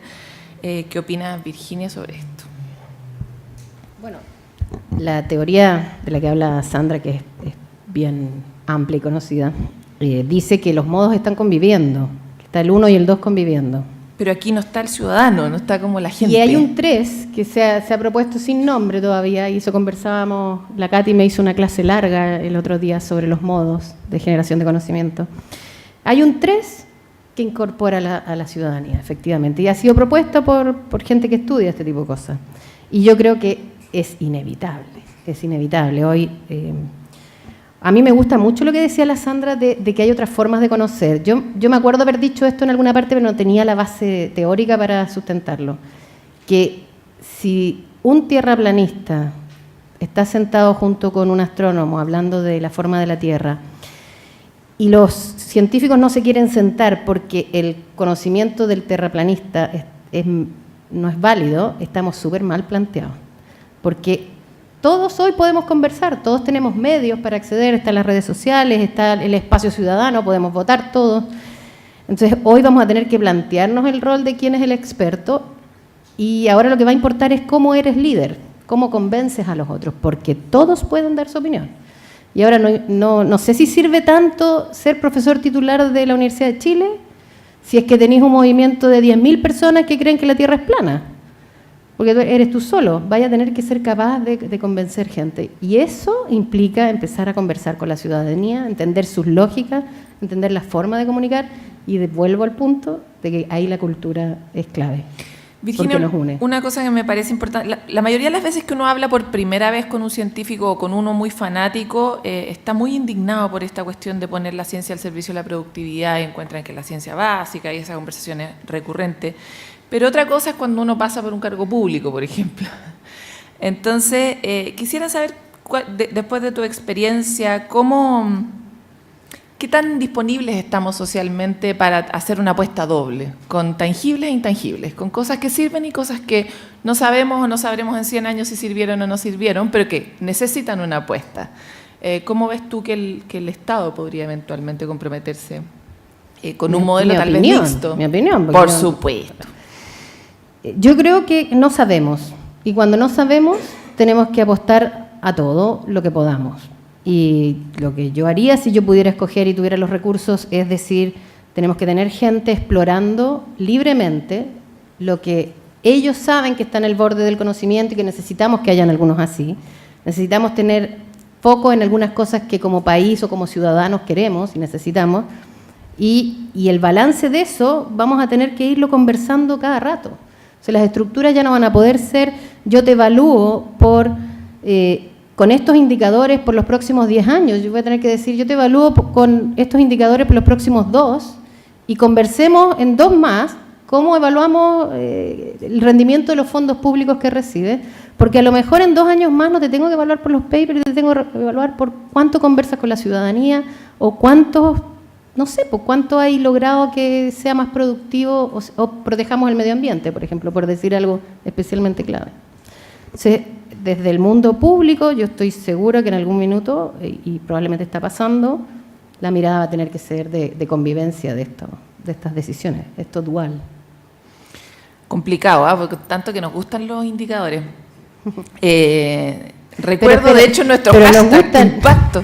Nos gustan, pues, o sea, me cargan, pero ¿por qué nos gustan? Es porque tú tienes que responder frente a todos los demás que te preguntan qué está pasando con la plata de todos los chilenos. Y cuando tú tienes que responder eso, algo tienes que poder decir. Sí. No puedes poner una foto de yo di 100 millones y están en un instituto milenio de oceanografía, por ejemplo. Tengo que decirle está pasando algo. Entonces, los necesitamos también. María Paz, te dejo ahí dando bote eso por si quieres hacer algún comentario, porque realmente produce cierta angustia no poder defender lo intangible, ¿no? Como, no sé, a mí me produce, tal vez a nadie más, pero... y quisiera agregar una pregunta que nos llegó de Joana Ortiz, que nos dice, me inquieta que se hable de la relación entre ciencia y sociedad. ¿Acaso la ciencia no está en la sociedad? Es que esa cosa que tenemos los seres humanos de separar las cosas, es una necesidad operacional, pero las cosas no están separadas, ¿o sí? Dentro de las empresas es bien divertido porque está el área comercial, el área no sé qué, entonces ahora la papa es el trabajo en equipo, las mesas integradas, en los medios de comunicación el área como de artística que se llama, que es producción y entretenimiento, está allá y como que tiene una rivalidad tribal con la de las noticias que está acá. Y lo mismo pasa en el resto de la sociedad, pero son mapas mentales, la realidad no es así. El problema es que no somos capaces de movernos todavía no hemos aprendido a movernos y a ser funcionales en cosas que no están tan estructuradas. La gente te pide, ¿dónde estoy yo en el organigrama? ¿Dónde opero? ¿Cuál es mi rol? Bueno, ¿cuál es el rol del científico? ¿Cuál es el del Estado? No, eso le pertenece a la empresa, no, eso lo puede hacer el Estado, eso no. Entonces, cuando la gente empieza a trabajar más transversalmente en estos como grupos de trabajo, empiezan a diluirse todos esos temores y necesidades, creo yo, de poner tanto límite. Así que la pregunta totalmente, la ciencia está en la sociedad. La segunda idea que yo quería transmitir hoy día es que Chile, porque no hablemos de todo el mundo, hablemos de Chile. Chile es un país donde tenemos un grave déficit en la enseñanza básica, especialmente de ciencias. Grave. Los profesores de ciencias, no quiero ofender a nadie, en promedio, los profesores de ciencias de básica, o sea, básica que no son especializados en ciencia, no saben ciencia. Esto son diagnósticos que están hechos. Entonces, uno ve al mismo tiempo cómo los niños de verdad se prenden enteros y se inflaman ante la posibilidad de ir a un MIM, ante la posibilidad de mirar las estrellas en estos encuentros ciudadanos en la noche, etcétera. Entonces, ahí también el efecto que tiene desde la academia, desde los centros científicos, desde los organismos públicos, los municipios que se ponen de acuerdo con los centros científicos y abren todas estas posibilidades a los ciudadanos. Y lo que entregan los medios de comunicación es fundamental, porque cuando tú no tienes esos referentes cuando chico, lo único que quieres ser es futbolista, porque el único modelo de éxito que tiene y de salir de la pobreza, etcétera, es el futbolista o el narco, no, como que no hay otra. Y en serio, si no hay otra. O eres narco, o eres lanza internacional, o eres futbolista. Y lo más probable es que no tengas talento para ser futbolista, entonces te queda elegir entre lanza internacional, ojalá, o narco. Pero cuando aparecen, la Teresa Ruiz, por ejemplo. La Teresa Ruiz hoy día es la ídola de un montón de niñitas como de 7º, 8º básico, y les aseguro que no tienen idea en qué trabaja realmente la Teresa Ruiz. Pero la inspiración que genera es tremenda. Entonces sí, ciencia y sociedad son lo mismo, porque conocimiento y sociedad también son lo mismo, y los medios de comunicación ahí, yo creo, se van a empezar a poner cada vez más al día porque hay hambre en la sociedad de de estos referentes, de estos liderazgos. Y además está el fenómeno de las fake news, lo que lleva a los medios de comunicación hoy día que quieran sobrevivir, porque están muy desafiados por la disrupción tecnológica. O sea, si hay una industria que se está muriendo, la de los medios de comunicación tradicionales, antes que cualquier otra. Si quieren sobrevivir, tienen que rescatar credibilidad, y rescatar credibilidad tiene que ver con asumir un poquitito la lógica del procedimiento científico y chequear, investigar, ponerse un poco más científico frente a los hechos. Y por eso que también entre los medios de comunicación y los científicos la fluidez que ha permitido el hecho que existan los centros Milenio, por ejemplo, ha sido tremenda en los últimos años. Me gusta el ejemplo que ponía de la María Teresa Ruiz, porque mi siguiente pregunta para Rafael iba justamente en esa línea, que era como ¿cuánto rato vivimos de este ejemplo de Steve Jobs? ¿Qué sueño? O sea, en algún punto, o sea, como Steve Jobs, muy creativo y todo lo demás, pero qué heavy una persona que estructura su negocio en hacer un software que no es reciclable, por ejemplo. Todo lo contrario, como que uno tiene que comprarse hasta el cablecito chico, como que no sabe Steve lo que hizo en la humanidad, pero generó una cantidad de basura enorme. Y qué impresionante cómo ahora ya no nos cae también Steve Jobs, ahora nos cae bien Elon Musk, que quiere ir a Marte. Ya. Entonces, a mí me gustaría saber en la conversación del mismo asado, ¿los empresarios ahora quieren ser más como Elon Musk o no? ¿De qué forma ha cambiado la conversación del modelo de empresario que necesitamos para el mundo? Yo en ese asado, digamos, el que defienda a Elon Musk soy yo. En general, no, los ídolos siguen siendo un poco los mismos, y de hecho Steve Jobs no está dentro de ellos. El seguimiento de Steve Jobs en general es porque generó la compañía más grande del mundo, más allá de su historia personal. No, Elon Musk, un poquito de él, digamos, para poner la oposición respecto del arquetipo que reina todavía. Elon Musk, en el fondo, es un tipo que innova, ¿ya? Y en general el empresario es adverso a la innovación porque es una apuesta, y eso significa riesgo. Y el empresario no es adverso al riesgo, por definición, normalmente, porque enfrentar riesgo significa tener pérdida. Y aquí a nadie le gusta perder. Entonces, y de hecho eso se le critica a los más. Nadie sabe si realmente el tipo, sus empresas valen lo que valen o no, si finalmente todo es un producto comunicacional, porque el tipo se maneja muy bien, etcétera. Pero claro, el tipo está haciendo túneles entre medio de Estados Unidos, haciendo autos eléctricos. Entonces, es un tipo que enfrenta el riesgo. En general, el empresario es muy adverso al riesgo en ese sentido. Entonces siguen siendo modelos más tradicionales, tipo Bill Gates, ¿verdad? Porque en el fondo grandes compañías claro, exacto. Entonces eso todavía no ha cambiado. Ya, pero hasta Bill giró, porque ahora no sé si está tardando en resolver el problema de lo sanitario, ¿verdad? O sea, su última innovación fue un water, o sea... Giró a la filantropía. Y es fantástico que así fantástico, sea, ¿no? De hecho, en Estados Unidos esas van de la mano, digamos, el éxito empresarial y la filantropía. O sea, no existe el éxito empresarial sin la filantropía. Son cosas juntas, que también es algo que acá... ¿Se sabe? Se observa. Se observa. Yo creo que ahí hay cuestiones particulares, cuestiones culturales en el fondo también que rompen un poco. Tributario no ayuda, no sé si es la barrera en el fondo primera, pero claramente no ayuda. Ahora, quería decir dos cosas. Uno, lo que decía Virginia, yo creo que respecto a la ciencia también hay una distinción que es bien ilustrativa, puede ayudar, que es entre autoritas y potestas, ¿ya? Normalmente el científico ha ejercido esa autoritas. Y en este cambio cultural, como que eso da la sensación de que se está ecualizando en la ciudadanía, ¿ya? Nadie tiene un poco la autoridad para ejercer poder, al menos desde el convencimiento. Entonces ahí es donde en el fondo la ciencia tiene que empezar a, como decía, a hacerse más transversal y a incorporar el conocimiento local, el conocimiento ciudadano y hacer una más. Y está reinando el potestas, ¿ya? En el fondo lo que estamos viendo, que también vimos en la presentación, esas fotos, en el fondo la política está cobrando una importancia que antes yo creo que estaba contrarrestada, ¿ya? A nivel local, incluso también ahora un poco caricaturizando lo que está pasando con el Contralor, que supuestamente era la autoritas por excelencia en materia de derecho, de Estado de Derecho, y ahora se está yendo para el otro lado, digamos. Claro.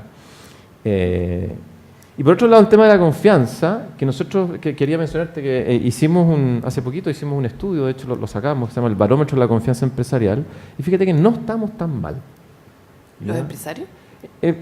Las empresas no es la peor, o sea, está Bombero, obviamente, que es el que más confianza tiene, y después hay otros, pero no estamos tan mal, estamos de hecho en zona casi neutral.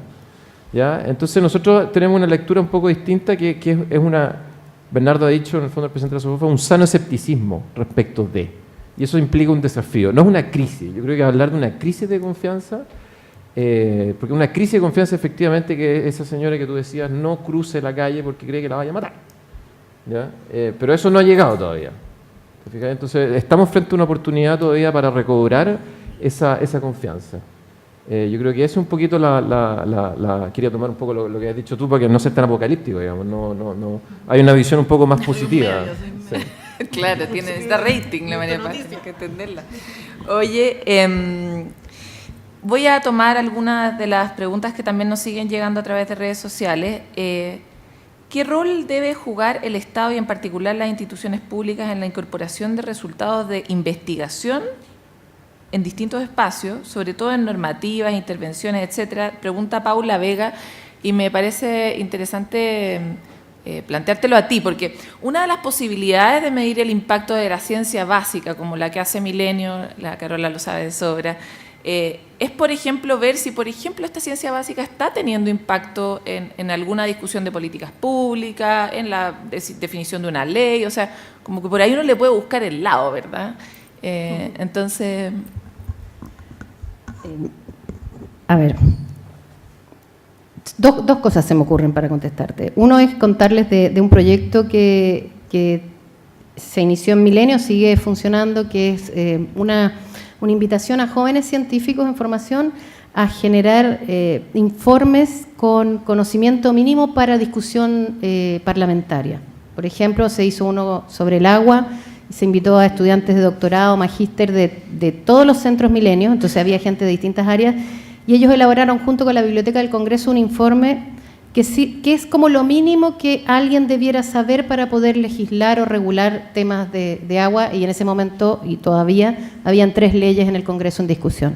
Y este informe ha sido circulado por distintas partes de Chile, se ha comentado entre distintos espacios que tienen que ver con normativa, regulación y leyes. Ese es un ejemplo de cómo la ciencia hoy no puede no hacer eso, o sea, lo tiene que hacer. Y voy a decir algo, he tratado de decir conocimiento, investigación en general para incluir a las humanidades y a las artes todo el rato y me equivoco y digo ciencia. Cuando diga ciencia ustedes toquen una chicharra y digan porque quería decir el conocimiento, investigación, o quiero incluir a todas las áreas. Todavía no me resulta en el lenguaje. Lo segundo que quería decir es que bueno, eso se puede hacer, eso se puede institucionalizar, y yo espero que el Ministerio de Ciencia y Tecnología se tome esto como una de sus posibilidades, porque tenemos tremendo espacio para hacerlo. Lo segundo es el tema de cómo el conocimiento hoy está atrapado detrás de un muro por el cual tienes que pagar para acceder. O sea, el Estado paga por la investigación en el mundo y en Chile. Esto es válido para Chile de cualquier parte. Tú pagas por hacer la investigación, después pagas por publicar la investigación y después pagas por leer la investigación que financiaste y que publicaste. Y además los investigadores que el Estado paga revisan los artículos que son publicados. O sea, el Estado paga todo, los ciudadanos no acceden a nada, porque las revistas son todas, tienes que pagar para acceder y no tienes acceso abierto solo a las universidades. Y las empresas que publican estas cosas ganan en todo este modelo en el cual los costos son bien bajos comparados con la inversión que hace el Estado. Hay un movimiento mundial de cambiar esto. Y esto tiene que ver con lo que está pasando en el mundo, con incluir a la ciudadanía, con incluir a todos los actores, que es que el conocimiento debiera ser lo más público posible. Y esto tiene que ver con cómo los científicos tratan su conocimiento, o sea, debiéramos avanzar a publicar las cosas en revistas abiertas. También debiéramos cuestionarnos qué pasa con las patentes. Las patentes se crearon el Estado le entregaba un monopolio por un rato a alguien que inventaba algo para que esa persona o ese investigador o inventor le entregara al Estado o a la ciudadanía o al mundo ese conocimiento de forma abierta. Esa es la razón por la cual existen las patentes. Te doy tiempo para hacer rentable lo que inventaste a cambio de que tú me des el conocimiento. Las patentes son conocimiento abierto. Y esto se ha ido desvirtuando porque ahora medimos las patentes, pero las patentes quedan medias escondidas, no tienen todo lo que se investigó y se descubrió. O sea, empezamos a desvirtuar lo que todos buscamos y que es la razón por la cual un Estado invierte en conocimiento, que es que el conocimiento quede disponible para todos los ciudadanos, para todos. ¿Y ahí los incentivos, Virginia? Yo creo que del Estado hay mucho, y es que los programas tienen que avanzar hacia exigir que las publicaciones científicas, las patentes, el conocimiento, después de ser protegido para su uso comercial si es necesario, porque eso también es necesario, quede disponible y abierto para todas las personas y después haga, y eso se hace en el mundo, existen repositorios mundiales, hoy tenemos problemas con cuándo quedan abiertos, porque hay un tiempo de cuarentena, esto es más complejo, pero hay una reflexión mundial al respecto y la idea sería el Estado paga por esto y este conocimiento queda disponible para todos, para que lo ocupen para lo que necesiten ocupar. Y después podemos regular que no se haga mal uso de la tecnología y otras cosas que es algo que tenemos que hacer igual. Eso se hace hoy, tú puedes exigir que se publique en revistas abiertas y hoy no tenemos eso en Chile. Claro, pero los científicos le cargan las revistas abiertas. Pero no digo yo, las que no tienen prestigio. Sí. Yo te juro, mis conversaciones de asados con científicos. Hagámoslas prestigiosas. Si los buenos científicos publican en revistas abiertas, las revistas abiertas van a ser prestigiosas. Y hoy hay unas que son prestigiosas. Ya, nos queda muy poco tiempo para esta parte. Chuta, es que un segundo. Vamos a abrir el micrófono al público para que todos se inspiren, pero no tanto, ya, porque para poder hacer hartas preguntas al mismo tiempo. Y en el intertanto que la gente se inspira, les quiero hacer 2 pequeñas preguntas a ustedes dos. A ti, María Paz, desde el lugar donde estás, ¿sientes que los científicos están abiertos a abrir sus conversaciones a la sociedad? ¿Qué chaucha le falta a ese peso para que la cuestión funcione? Porque necesitamos un truco para poder romper las barreras, ¿verdad? Es que justo la pregunta que le quería hacer a la Virginia, porque porque desde el periodismo uno de los roles de los medios de comunicación también es vigilar el poder, de alguna manera, representar a los ciudadanos en eso. Y la pregunta es, con todo lo que estamos viendo que pasa en términos de investigaciones y avances científicos y los 2 monitos que nos mostrabas tú, ¿qué espacios de transparencia hay para lo que se está investigando y cómo se está investigando? Para que los ciudadanos puedan meterse, no sé, y las empresas tienen que generar... ¿Qué espacio hay hoy? Sí. Uy. ¿Qué información disponible hay si yo quiero saber de lo que está financiando el Estado, qué se está investigando y cómo se está investigando? Hoy hay harta información, pero muy desmembrada. Y la verdad que sería muy difícil, tendría que contratarme en el fondo para poder hacerte. Pero mira, aspiramos... Justo dejaste tu cara. Claro, mi tarjeta, mi teléfono, 97. Pero estamos trabajando desde el CENIT, pensando el nuevo Ministerio de Ciencia y Tecnología para que no sea así, para que exista un espacio, y de hecho es parte de las discusiones de una ley de transferencia tecnológica, que exista un repositorio central del conocimiento que se está generando en el país, que quede disponible para todos los chilenos. Es parte de la discusión que se está teniendo. No hay. Hay varios, CONICET tiene uno. Claro, pero es muy difícil de buscar. Pero no me refiero a los resultados, porque contesto tu pregunta, los científicos están súper abiertos cuando tienen sus resultados y cuando quieren mostrar algo. La pregunta es que lo que nosotros queremos saber es qué están investigando y cómo lo están haciendo, qué métodos están usando. Yo no tengo idea dónde ir a investigar cuántos animales se usan en Chile en investigación científica, por ejemplo. Ese tipo de cosas. La transparencia del sector en Chile y afuera. De las prácticas, exacto. No existe nada de eso. Yo creo que nadie sabe toda la información. Ya. Me piden que pasen las preguntas del público. No sé si ya hay preguntas. No sé quién va a administrar el micrófono. Ella fue la primera, yo la vi. Y de ahí para adelante los dejo a ustedes. La que está alumbrada justo por el foco. Estás en un muy buen lugar, ¿ah? Te felicito. Sí. En el intertanto, invito, fila de acá al medio, ahí, ella, eso, perfecto. En el intertanto, invito todavía a través de las redes sociales en Impacto CTCI, esta vez no me voy a equivocar, a que sigan enviando preguntas porque tal vez podamos infiltrar con las del público. Hola. Mi nombre es Francisca Boer y vengo del Centro de Ecología Aplicada y Sustentabilidad de la Universidad Católica, un centro de investigación.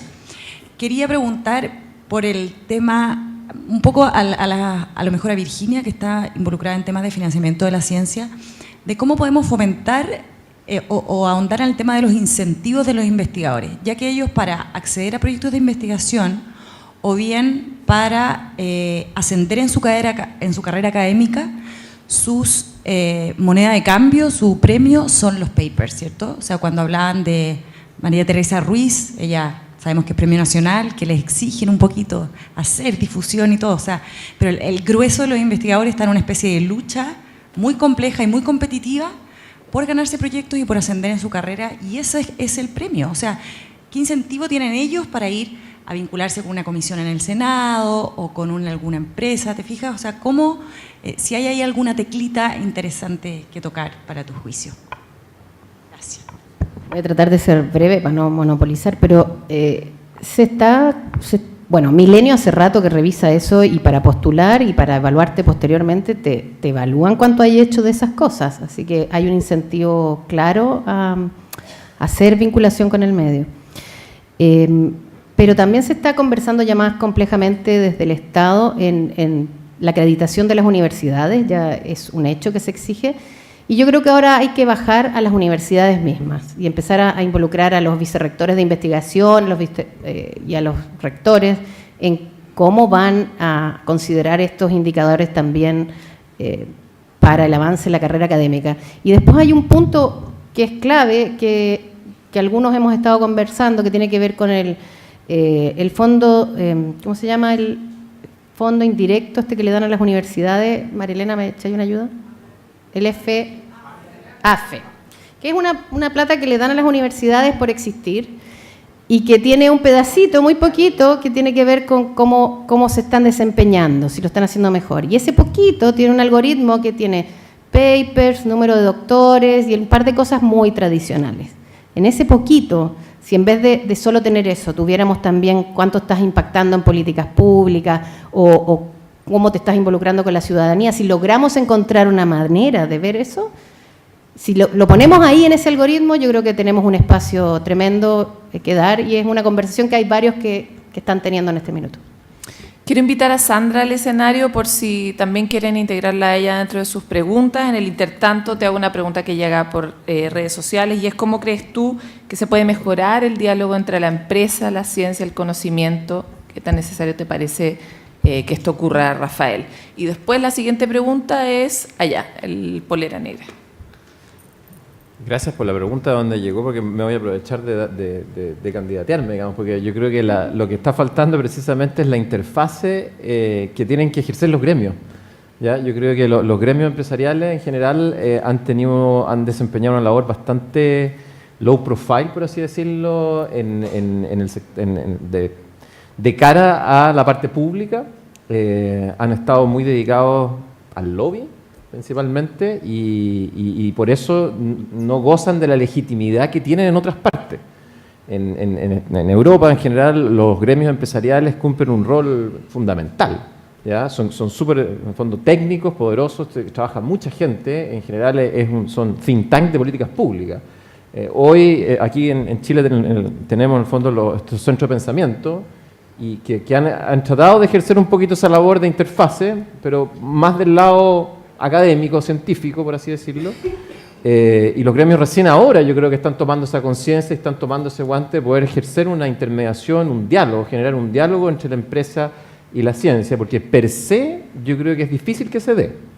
O sea, si cada uno se mantiene en su dinámica, en la medida que no cambien los incentivos, lo que estamos hablando, lo que Virginia decía recién, digamos, cada unidad está totalmente cerrada, digamos, clausurada. Entonces, tiene que haber otra organización, otro grupo de personas con una dedicación que se dediquen a hacer este puente, y eso es precisamente lo que estamos tratando de hacer nosotros, al menos de la SOFOFA, y también otros gremios que están un poco están recogiendo esta labor.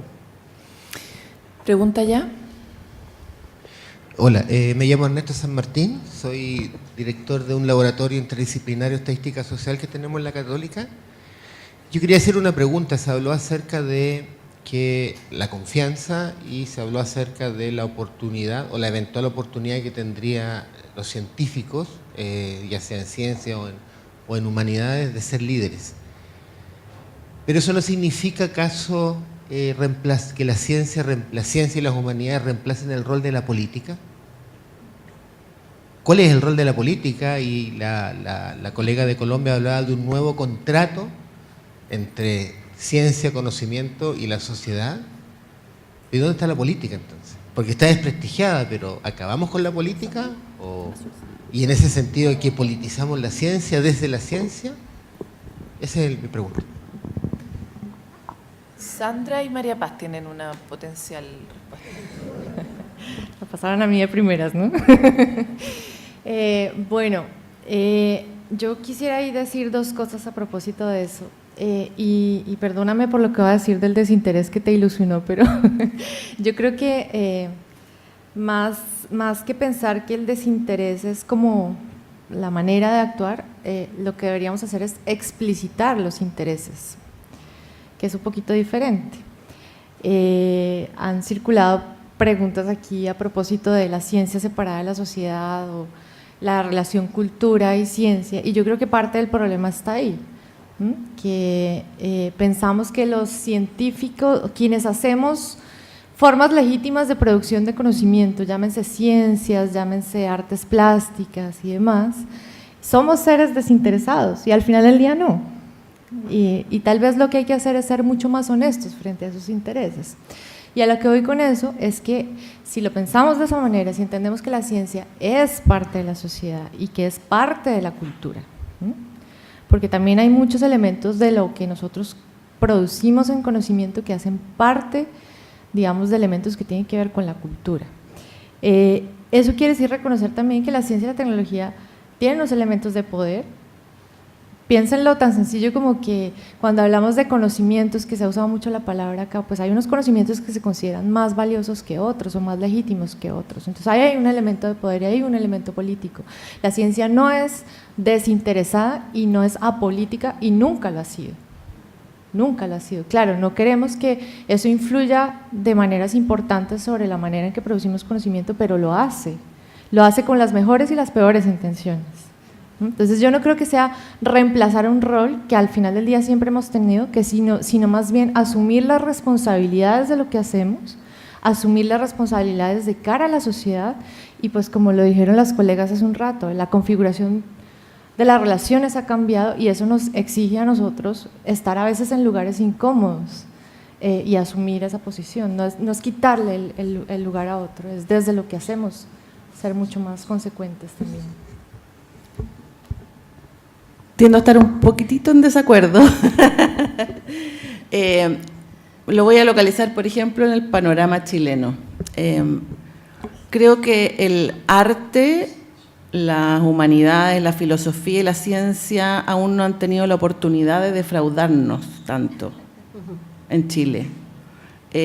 La política y la empresa sí nos ha defraudado, y las instituciones, por ejemplo, la Iglesia, los carabineros, la Fuerza Armada, de verdad, hay un tema de pérdida de confianza porque hemos sido defraudados en la promesa básica.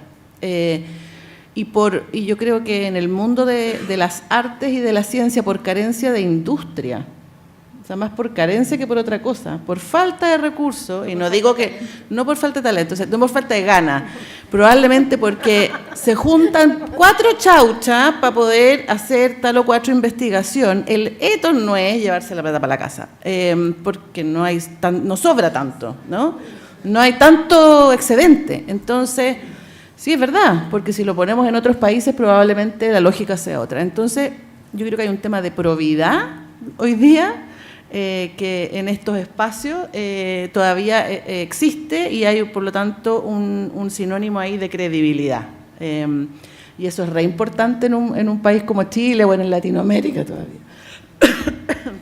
Claro, el fraude no ha sido de plata, pero ha sido en otros ámbitos, porque para eso tuvimos la bomba, ¿verdad?, de Hiroshima, o por ejemplo este otro médico chino que el otro día salió como con un domingo 7 y dijo, oye, vengo investigando hace un montón de tiempo y modifiqué un par de guaguas, no le conté a nadie. No sé si vieron esa noticia, es como impresionante. Bueno, merecido se lo tiene. Bueno, oye, siguiente pregunta acá. Nos queda de verdad tiempo para 2 preguntas, así que démosle. ¿Cómo cuidamos el hecho de esta necesidad de conectarse a la sociedad, de los populismos que están hoy día en boga en nuestro planeta? Tenemos, y Sandra lo puso en su ejemplo, cómo y conectado a eso mismo, ¿cuál es la mirada que tenemos no solamente como país, sino como latinoamericanos en todo este proceso? ¿A quién realmente se lo dijiste? Me están poniendo las difíciles a mí. Por eso te subimos a... Qué bueno que está ahí acá. Otra vez saludo al tema de la responsabilidad social. Digamos, estos son fenómenos demasiado complejos, no creo que pueda resolverlo solamente un sector de la sociedad. Pero por eso yo hacía la pregunta, y ayer lo decía en el taller en el que estuvimos, que fue una idea que tal vez les sonó interesante. Tenemos unas responsabilidades, los científicos de las ciencias básicas, naturales, los artistas, de conocer un poco más de ciencias sociales y de lo que pasa en el mundo, por ejemplo, digamos, de ejercer ese deber ciudadano de entender esas dinámicas sociales, por un lado, y los científicos sociales también de salir de la comodidad de nuestros laboratorios. Los nuestros no son de bata blanca y con probetas o con microscopios, pero son un computador y un escritorio, pero estamos muy cómodos ahí. Y claro, el problema es que cuando uno sale a la palestra pública a decir opiniones, pues eso tiene riesgos, tiene a veces contradicciones. Yo creo que la gente que ha trabajado en el sector público, viniendo de la academia, sabe lo que es eso, ¿no? Porque uno, desde la academia todo es prístino y es muy fácil hacer críticas y es muy fácil sentar posiciones, pero cuando sales a un lugar, a un medio de comunicación, me malinterpretan, o asumes un cargo público, pues ahí la cosa se pone un poco más gris, ¿no? Yo creo que nosotros probablemente desde las ciencias entendidas en el sentido amplio, básicas y sociales, no sé si podamos solucionar el asunto, pero por lo menos sí tenemos una responsabilidad social muy importante de salir y de encarar y de decir las cosas que están siendo y que están ocurriendo, y eso probablemente tenga algunos costos, desde perder un poquito de legitimidad o exponerse uno a que lo que uno dice de pronto no le gusta tanto, o que el financiador de turno entonces le dé menos proyectos, pero creo que es una responsabilidad que nos toca en este momento, salir a dar ciertas peleas y salir también a la calle a contarle a la gente todo lo que hemos aprendido y todo lo que recordar un poco la historia, ¿no? El populismo, por ejemplo, emerge en el desconocimiento de la gente de su propia historia. Entonces ahí hay una pregunta de qué hemos hecho para hacer ejercicios de divulgación y de apropiación social de la historia de nuestros países, por ejemplo. De repente lo damos por sentado. Yo quería agregar, no sé si, yo creo que ayuda, por lo menos del ámbito empresarial, a propósito del populismo, lo que se ha hablado con la confianza. Algo que se está haciendo, que estamos tomando, es transparencia. Transparencia de operaciones, por así decirlo, y lo que también se habló recién, que decía transparencia de intereses. O sea, cuando se sale al debate público, se toman los medios de comunicación, se opina, porque los intereses son legítimos, todos. En el fondo, que la ciencia o el científico tenga un interés o el empresario tenga un interés, que puede ser el lucro o no, es legítimo que lo tenga. Lo que es ilegítimo es que no lo transparente o que lo deje en el fondo detrás y establezca otro discurso. Esa transparencia de intereses y la transparencia también de operación, de financiamiento, de todo lo que significa en el fondo mantener una organización, yo creo que sirve al menos, y así lo ha entendido también el gobierno, me consta, para defenderse contra los populismos que nacen un poquito de lo que plantean acá, de la falta de confianza, de la decepción en las instituciones. Yo creo que si lo podemos resumir en conversar, yo diría que es como un poco lo que está haciendo el Consejo de Innovación con las conversaciones que está teniendo en temas específicos que son temas país, que al final te tienes que sentar a conversar con los demás y escuchar las otras opiniones, porque al final, aunque sean opuestas, te das cuenta que hay lugares de encuentro, que es algo que no estamos muy acostumbrados. Nos queda una pregunta y ya está adjudicado el micrófono. Mira, acá una innovadora dice que qué tal si haces tú una y un par más y así matamos el panel completo. Ahí sí, se escucha. Ya menos mal que no me dejaron la última pregunta de responsabilidad. Sí, era mucho peso, era mucho Sí, peso. demasiado. Mi nombre es Mauricio Martínez, yo vengo del Centro Cultural Gabriela Mistral, GAM, así que agradezco las menciones al arte y la cultura porque creo que soy el único del mundo de la cultura. ¿No? Ah, agradezco, qué bueno, gracias. Agradezco al Consejo de Innovación que efectivamente se ha acercado al GAM a tener una conversación interesante, digamos, y estamos teniendo conversaciones para adelante, esperamos que siga. Y agradezco a Virginia que justo cuando venía llegando mencionó mucho el tema del arte y la cultura. Creo que precisamente somos los hermanos pobres de esta mesa, se acuerdan de vez en cuando nosotros, y agradezco precisamente como que hemos tenido la buena experiencia desde CONICIT, desde Explora, de trabajar con algunos proyectos relacionados con cultura, particularmente dirigidos a enseñanza básica y colegios públicos, y en ese sentido hemos podido vehiculizar el conocimiento, digamos. Y ahí en ese sentido quería hacer una pregunta, porque yo creo que hay diálogo finalmente entre estos espacios, pero creo que del diálogo hay que empezar a pasar a la acción. Y yo creo que ahí Virginia tocó el punto de alguna manera en cómo en el fondo podemos hacer esa sinergia, pero efectivamente, como decía María Paz, hay 4 chauchas, y esas 4 chauchas no funcionan de pronto.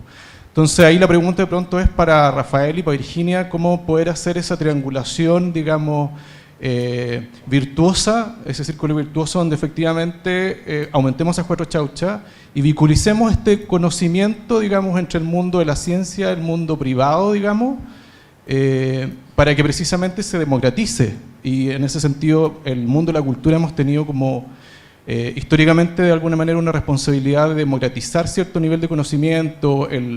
La misma Bienal de Artes Mediales es un buen ejemplo, digamos, donde hace esta conexión entre ciencia y arte, digamos, y se ha tomado varios espacios a nivel de la ciudad como para poder hacer esa democratización. Pero creo que hay todavía esfuerzos que hacer y yo creo que en ese sentido, digamos, hay que generar esa sinergia de acciones directamente y más allá de diálogo entre el mundo privado, la ciencia y el mundo de la cultura. La guardamos y... Espérate, un segundo. Acá pregunta. No se escucha. Ricardo, profesor, yo te traduzco mientras no te dan sonido. Sí, pero es que si no la gente del streaming queda discriminada y no estamos dispuestos, pero dale. ¿Aló?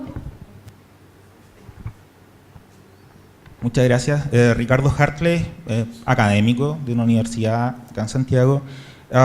Todos opinamos que la ciencia es importante, pero se han hecho incluso encuestas en Europa que la gente le pregunta, ¿la ciencia es importante? Sí. ¿Qué hace un científico? No tiene ni idea. Entonces, acá mismo, por ejemplo, tú hablabas de incentivos desde la empresa privada e incluso a los empresarios que tienen muchos fracasos se les dice, es muy bueno porque va aprendiendo con eso. Como científico yo tengo varios fracasos, en 2 años no me gano ni un proyecto o no publico y desaparecía la ciencia. Entonces, es complejo eso también. Y tú me decías, y también hablabas de los beneficios tributarios, pero ¿qué tal de las ventajas competitivas? Porque en Horizon 2020 en Europa se habla de innovación abierta para tener ventajas competitivas, y yo jamás he escuchado a un empresario en Chile hablar de las ventajas competitivas, más allá de los beneficios económicos. Entonces, por otro lado, hacerlo transparente. El gobierno ha hecho un montón de datos transparentes, pero nosotros estamos preparados para interpretar esa información. Y la responsabilidad también es del periodismo. Muchas veces vemos reportajes que dicen se encontró la cura del cáncer. Uno empieza a leer y fue una proteína que mata a unas células y jamás fue la cura del cáncer. Pero tampoco hay ninguna cosa concreta ahí. Entonces, en forma concreta, ¿qué harían ustedes desde sus profesiones para poder formar esta colaboración? Porque mucho se habla, hay que hacer cosas. Y mucho se le carga al científico. Clases, postular proyectos, publicar, etcétera. Ya, y nos queda una de las seleccionadas, no sé a quién le dieron el micrófono. Hola, buenas tardes. Soy Paula. ¿Aló? ¿Ahí sí? Ya. Soy académica, pero vengo de la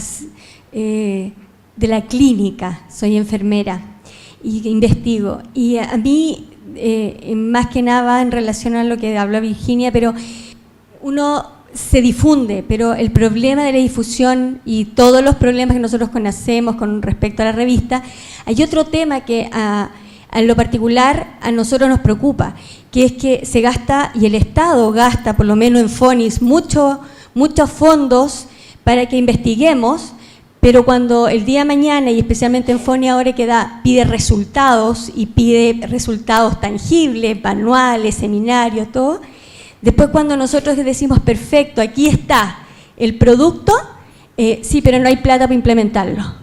Entonces, mi pregunta es cuánta plata, o sea, yo en este minuto digo, ¿cuánta plata he votado? Sé que tenemos problemas, sé que hay una deficiencia y que la gente necesita capacitarse, necesita escucharse, necesitamos hacer seminarios, autocuidado y una serie de situaciones, pero qué pena, o sea, yo trabajo en duelo y todo el mundo dice, qué pena, hay que hablar de duelo, pero no tenemos plata. Entonces, mi problema, y lo que nosotros hemos hablado en la academia, ¿dónde buscamos esa plata?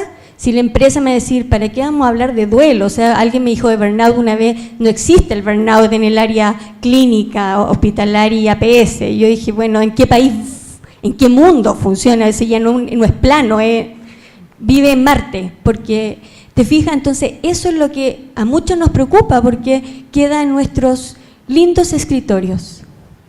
Ya, cada uno tiene 2 minutos para cerrar, eso me dicen. Partiendo de allá para acá, todo muy eficiente. ¿Tenemos que buscar caleta de plata? Sí. ¿O yo? No, Sandra se la lleva muy pesada, así que parte tú. Pucha, yo no puedo hablar por el sector privado, quizás podría algo decir, Rafael. Yo creo que Chile va a invertir más plata en ciencia, pero es una creencia, yo no formo parte del Estado, ni del gobierno. O sea, así que yo creo que sí lo va a hacer, pero la razón por la que creo eso no es porque sea una ilusa, sino porque de verdad creo que hay signos. Creo que no va a ocurrir ahora y por razones que el gobierno tendrá para no invertir hoy. Pero sí creo que va a ser en un corto plazo. Estoy hablando de 3 años. Y sí, nos falta mucha plata, estoy en el mismo grupo que tú, o sea, también no me gané proyectos, también viví eso y solo puedo decir que yo tengo esperanza que el futuro sea distinto. Ahora, para cuando eso llegue, yo esperaría que hayamos construido un espacio en que el conocimiento sea público, volviendo un poco a lo que preguntaban por allá, en que ya tengamos redes con otras formas de conocer, que... por ejemplo, Ricardo, tú planteaste un montón de quejas respecto a lo que no existe. Quizás tú que has pensado harto en esto del open access y en cómo hacemos la ciencia más abierta, ¿por qué tú no nos traes un poco propuestas? Porque nosotros no somos los que estamos haciendo estas cosas todos los días y tú sí estás metido en eso. Entonces, quizás de aquí a 3 años tengamos armado un stock de cosas que vale la pena y que convencen a todos los que tenemos que convencer, porque ¿por qué le habrían de dar plata a la ciencia o a la cultura? Porque ustedes la piden. Tenemos que, o porque yo la pido, tiene que ser porque tenemos un plan que le hace sentido a todos los chilenos. Si todos los chilenos lo piden, un gobierno lo va a dar. Y para eso tenemos que construir un plan que no somos muy buenos para construir planes comunes. Están todos ahí peleando en su trinchera, me incluyo, me pongo en la sopa. Entonces, tenemos un plazo de 3 años. Esa es mi respuesta. Yo voy a, en 2 minutos, tratar de responder a ambas preguntas y un poco les voy a decir que lo que estamos haciendo, no lo que hay que hacer, porque en realidad lo estamos haciendo. Yo, de hecho, en la SOFOFA tenemos un grupo de trabajo e innovación donde compartimos en el fondo sesiones con Virginia y otro grupo selecto de interlocutores de todo el ecosistema. Estamos lanzando también ahora una iniciativa de innovación que se llama el SOFOFA Hub, que va a tener 3 núcleos de innovación en economía circular, industria 4.0 y biotecnología. Acabamos de ser adjudicatarios de un financiamiento de Corfo para el núcleo de biotecnología. O sea, yo estoy trabajando, la SOFA está trabajando efectivamente para elevar el gasto privado en conocimiento. Y además creo que la contingencia nos acompaña, porque la empresa el día de hoy enfrenta un desafío distinto al de los años 80. La empresa el día de hoy efectivamente tiene que innovar y para innovar tiene que meterse en esto. Y hay líderes empresariales, como el presidente de la SOFOFA, Hernán Larraín, que en el fondo que ya esto lo tienen internalizado. Y en la medida, en el fondo, así como en la política se trata también de liderazgo, en la medida que hayan líderes empresariales que impulsen esto, eso, y que ahí tengamos casos de éxito, ojalá en el corto plazo, eso va a empezar a generar. O sea, yo no sé si va a haber más plata del mundo privado o no, pero sí te puedo decir que estamos trabajando para que eso sea así, ¿ya? Y tenemos el convencimiento de que eso tiene que ser así y que tenemos que al menos invertir este tercio, 2 tercios de investigación en el fondo del mundo público, del privado. Al menos, digamos, esa sería una meta así, en el corto plazo. Una visión un poquitito más, quizás sociológica. Durante muchas décadas, en Chile, la mesa tuvo 2 patas fundamentalmente. Política, Estado y empresa. En los últimos años ha comenzado a emerger, cosa que en otros países es más sólida, la sociedad civil. Como una mesa de 3 patas para construir el acuerdo social y el modelo de desarrollo. Entonces es importante preguntarse cómo se van a articular desde la cultura, desde las artes, desde la filosofía, desde las ciencias exactas, ustedes con sus conocimientos para ser parte de la mesa. Se van a articular probablemente con el Estado, se van a articular con la empresa, en todos estos proyectos de innovación. La pregunta es cómo se van a articular con la sociedad civil.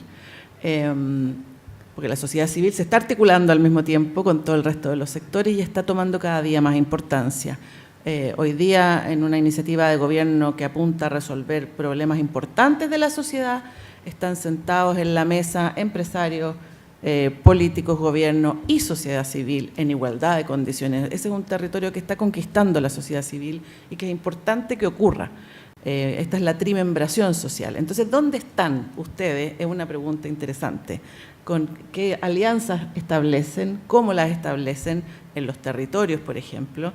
Y ahí hay un gran espacio de oportunidad de las narrativas que tengan respecto de lo que ustedes hacen, al servicio de qué está o puede estar para este futuro, ¿cierto?, de este país, por ejemplo, de su territorio, sus habitantes, qué modelo de desarrollo, etcétera.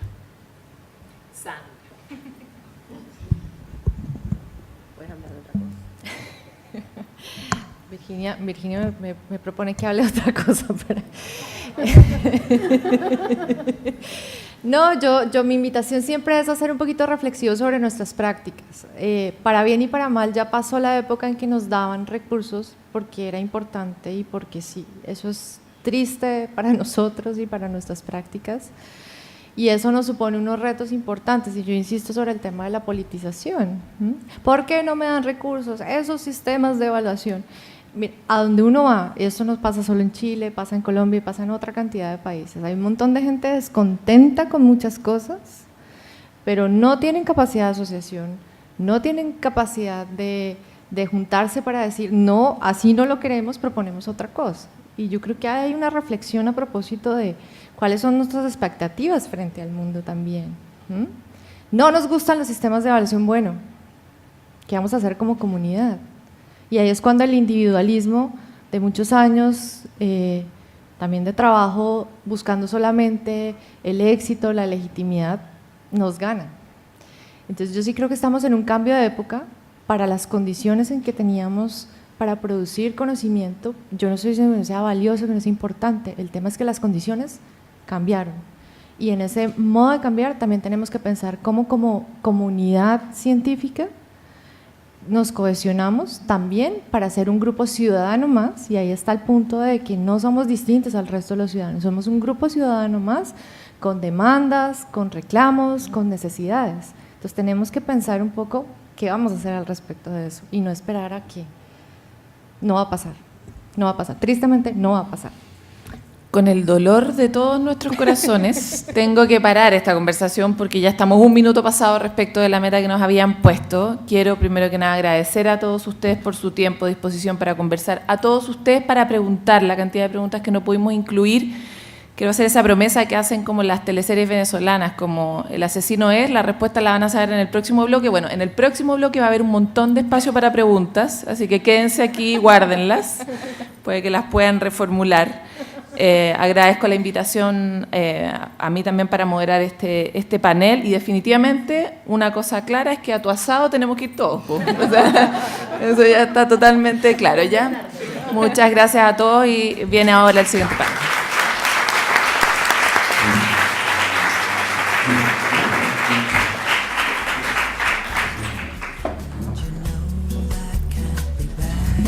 Gracias a los panelistas por una excelente discusión. Gracias, Paloma, por moderar las preguntas. Los invitamos ahora a un café y los esperamos de vuelta a las 12, estrictamente a las 12, para comenzar el segundo panel de la mañana.